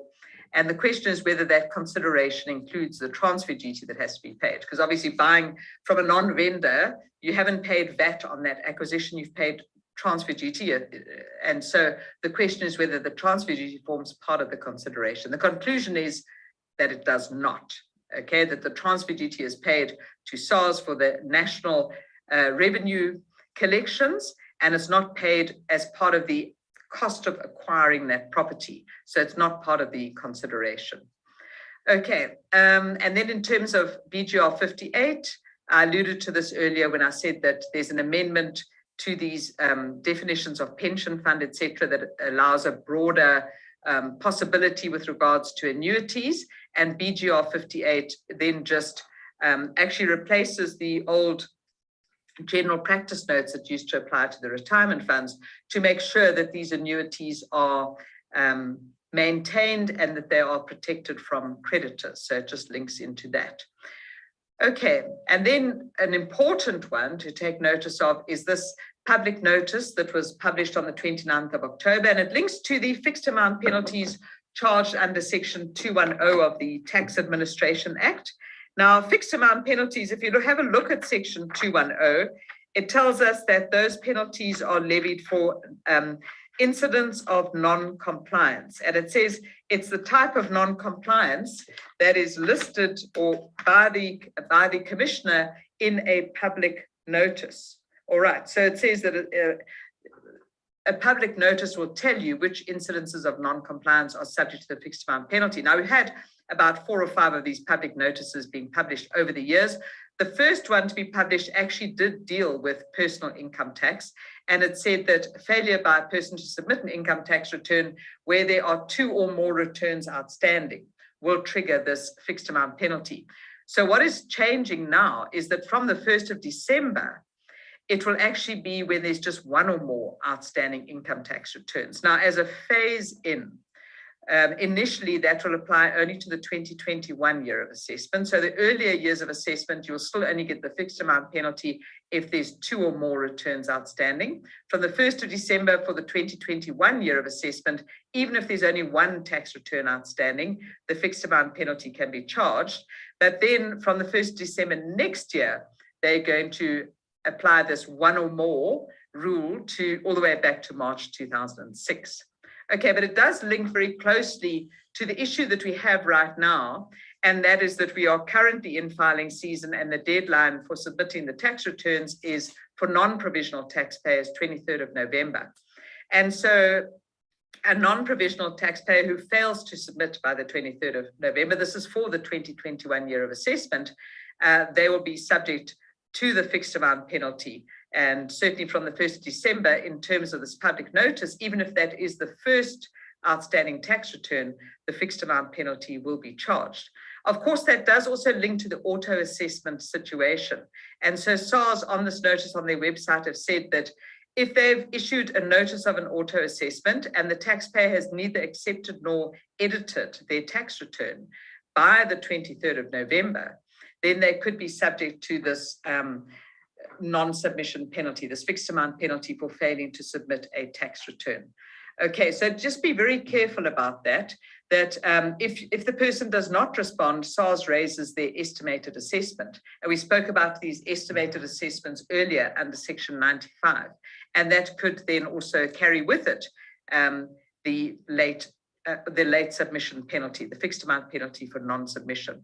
So SARS has issued a notice around this. There's a letter to stakeholders, which is available on their website. You can see the link there. And they've also given an example of the friendly SMSs that are going out reminding people to, as far as the auto assessment is concerned, to either accept the auto assessment or submit your edited tax return by the 23rd of November. And for those who are not getting the auto assessment, they must submit by the 23rd of November. Of course, provisional taxpayers who are submitting by e-filing have until the end of January to submit. Then another important aspect is that SARS has relented on their list of qualifying physical disability expenditure relating to children who go to special needs schools. They had issued an amended list. Well, let me go back one step. They had an original list issued on the 1st of March 2012, and then they amended that from the 1st of March 2020, taking a much more limited view in terms of costs of children going to private special needs schools. Due to the public outcry, they've now backtracked on that, and they've said actually they'll go back to their 2012 list, and they will apply the broader definition of the type of expenditure that is allowed. So have a look on the SARS website. I don't have time to necessarily click through all of these links right now, but what it does mean is that if you have a person that has a child at a special needs school who maybe submitted their 2021 tax return on the basis of the more limited type of expenditure that could be considered, now SARS has gone back to their original list. And so now the person possibly could be able to qualify for more expenditure for the purposes of the Section 6B additional medical credit. SARS has indicated that the person can apply for a request for correction to correct that assessment. And if that request for correction facility is not available, they should make use of the objection process. All right, so you can get your 2021 assessment revised if you have already been assessed for 2021. And then the PAYE on pension annuities, this actually links to an amendment that came through in 2019 to paragraph 2 of the 4th schedule. And it speaks to your pension annuities, whether it's paid by a retirement fund or by an insurance company where the person has purchased an annuity. And it links to this issue that where a person has more than one income stream, the amount of employees' tax withheld on the pension annuities is not going to add up to the total tax liability. So it means the person has to pay in extra on assessment. Now, in terms of this amendment that came through in 2019, which originally was going to be effective March 2021, and then it was pushed out to 1 March 2022. So this amendment is coming in from the 1st of March 2022. It basically leaves it open for SARS to issue an instruction around how the employee's tax will be calculated on these annuities. And this directive from SARS, I'm not sure if you can see it on your screen. I'll attempt to open it here and just move it over. Now it's not picking it up. I'm just going to have to explain it to you. But this notice from SARS basically says that from the 1st of March 2022, SARS will issue instructions to the administrators of the retirement funds or the insurance companies that are paying these annuities, indicating the withholding that has to be applied. And this will be where SARS will then look on their records, pick up where people are getting more than one income stream, and they will then notify the funds of the higher withholding rate. And it will be a higher PAYE withholding rate that will apply. So that is going to come in from the 1st of March 2022. 1st of March 2022. Okay, and then on deceased estates, just to notice that any valuation, whoopsie, that was a bit quick. Any valuation of non-listed shares must be approved by SARS. This is just a copy from the notice on their website. They give a checklist that you need to go through and that you have to submit this valuation to SARS for approval before you can apply that valuation in determining, of course, the dutiable value of the estate. Okay, so just to be aware of that. Okay. Right, so let's go to the next one, and that goes into... let's get rid of that. Okay, so we are now open for some questions, and let me just see in the Q&A, and let's go through here. So Peter has asked, does the 80% limitation apply to persons on capital losses? No, it only applies to assessed losses. It's an amendment to section 20. Okay, and then deadline changed to the 2nd of December. Yes, indeed. So I think it was yesterday, SARS announced, or maybe the day before, that they have extended the deadline from, it was the 23rd of November. It's now been pushed out to the 2nd of December. Okay, and right. Sam asks, is this still applicable to a natural person who's a taxpayer who is not required to submit returns? Ooh, I'm not sure what you're referring to. Is this applicable? I'm not sure what you're referring to there, Sam. Maybe you could just clarify that. No sound, Basil. Hopefully the sound came back. Hopefully you can hear me now. All right. And then Anonymous again has asked, a provisional taxpayer, not on e-filing, I assume, you mean, state's return is due. Okay, no. So provisional taxpayers, look, remember, a provisional taxpayer is not actually registered as a provisional taxpayer. It's somebody who is regarded as a provisional taxpayer, fits into the definition for that particular year of assessment. So if it's dating the returns due on the 23rd of November, well, the 23rd of November deadline applies to non-provisionals. Provisionals submitting on e-filing obviously have until the end of January. So I'm not sure. Perhaps I'm not sure why it would be showing that. Perhaps they're not considering that the person is a provisional taxpayer. Your best bet might be to make use of the SARS assistance there to get an answer on that one. Okay. I see. Okay, done. So like ticking off a to-do list here. So Sam, yeah, the penalties for fixed amounts of returns outstanding for natural persons. Yeah, so okay, so let's have a look at this. The penalty for non-submission of the tax return, where you're talking about an individual taxpayer. So what we're saying is from the 1st of December, which, and now of course they've extended the deadline from the 23rd of November to the 2nd of December. So anyone who doesn't submit by it would be the 2nd of December for the 2021 year of assessment, even if it is the first year that they have a tax return outstanding. SARS can charge the fixed amount penalty for non-compliance. Now, obviously, that would apply to somebody who is required to submit a tax return. If you're not required to submit a tax return, then you can't be charged a penalty for non-submission. So if you charged a penalty and you are, in fact, not required to submit a tax return, then you would submit the request for remission, and your reason for remission would be on the basis not liable, because you're not liable for the penalty if you're not liable to submit a tax return. Okay, hope that assists you there. Right, any other questions? Otherwise, I'll hand back to Stan in the meantime. Danny, right, okay, so I'll hand back to you. And if there are any other questions that come through, we can deal with them. Thank you. All this time you thought we were sleeping, but it's not true. I did. I'm sure I could be sleeping. That's fascinating stuff. I'm intrigued with this, with SARS's input into everybody's lives.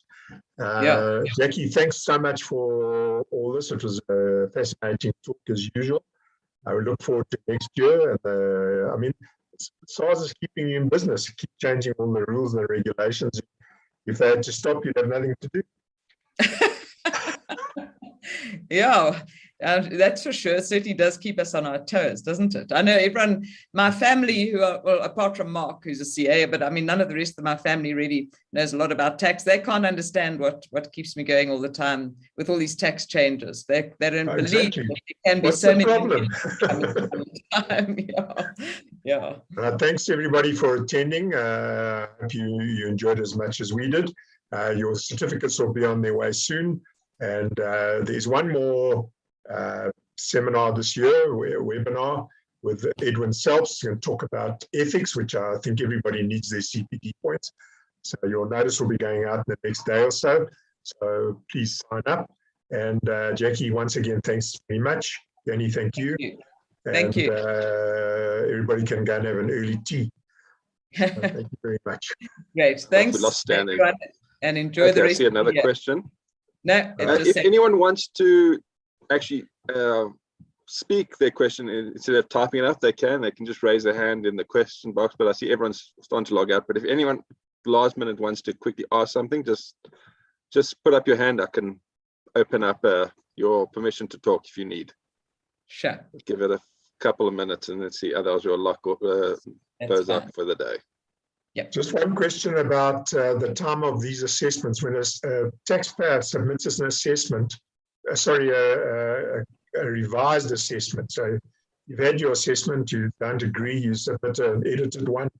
How long has the receiver got to, or the SARS people got to respond? Is it unlimited or?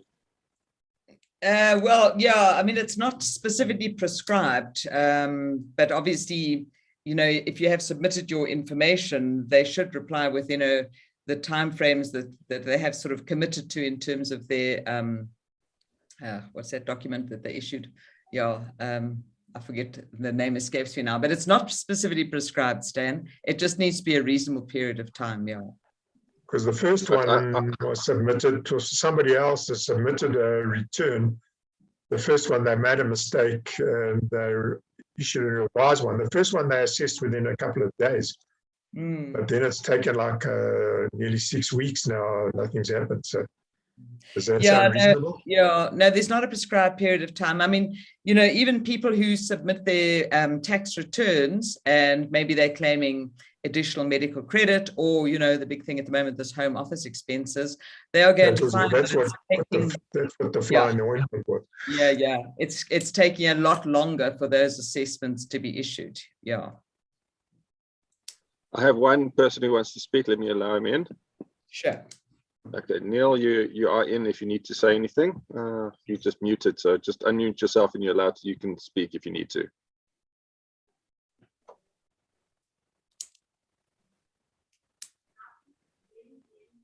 Okay, sorry, I've just unmuted. We're fascinated with your medals, Jackie. Behind your head. Oh my goodness! It's amazing what people notice in the background. Hey, yeah. It's all awards from SARS. It's awards from SARS. Are they all from SARS, or are you running marathons? Well, no. They're actually, what? They're actually not mine. I'm using the room that my son used to occupy, and I'm waiting for him to take all his medals away. But you know what happens when your children move out, they never seem to take all their stuff with them. So it's actually all. We've just got one moving in again. So it's all my son's old swimming medals and so on. So even the reason for me to tell him that he needs to take them out now. Yeah. Thank you. Okay. Yeah, just for your edification, between Bruce Fordyce, Anna Rob and myself, we won 14 comrades. Oh, goodness. No, I don't believe that. When did you first run, Stan? Well, you said between you and Bruce, right? So, yeah. Between me, Bruce, and Rob, we've run 114. One's 1-9, one's 1-5, and me, well. So you're talking to somebody who's done that fun run a few times, so watch out. Oh, boy. I also done it. Yeah. Well done, Stan. Thanks. Okay, thank you. Thank you. No, I take it there's no other questions. It was worse doing tax, anything to do with tax than running. Yeah. Okay. All right. Well, thanks everybody, and Thank you. have a nice restful break over December. Good luck for the rest of the filing season, and hopefully chat to you again next year. Cheers. Bye. Cheers, everyone. Did you get the next one?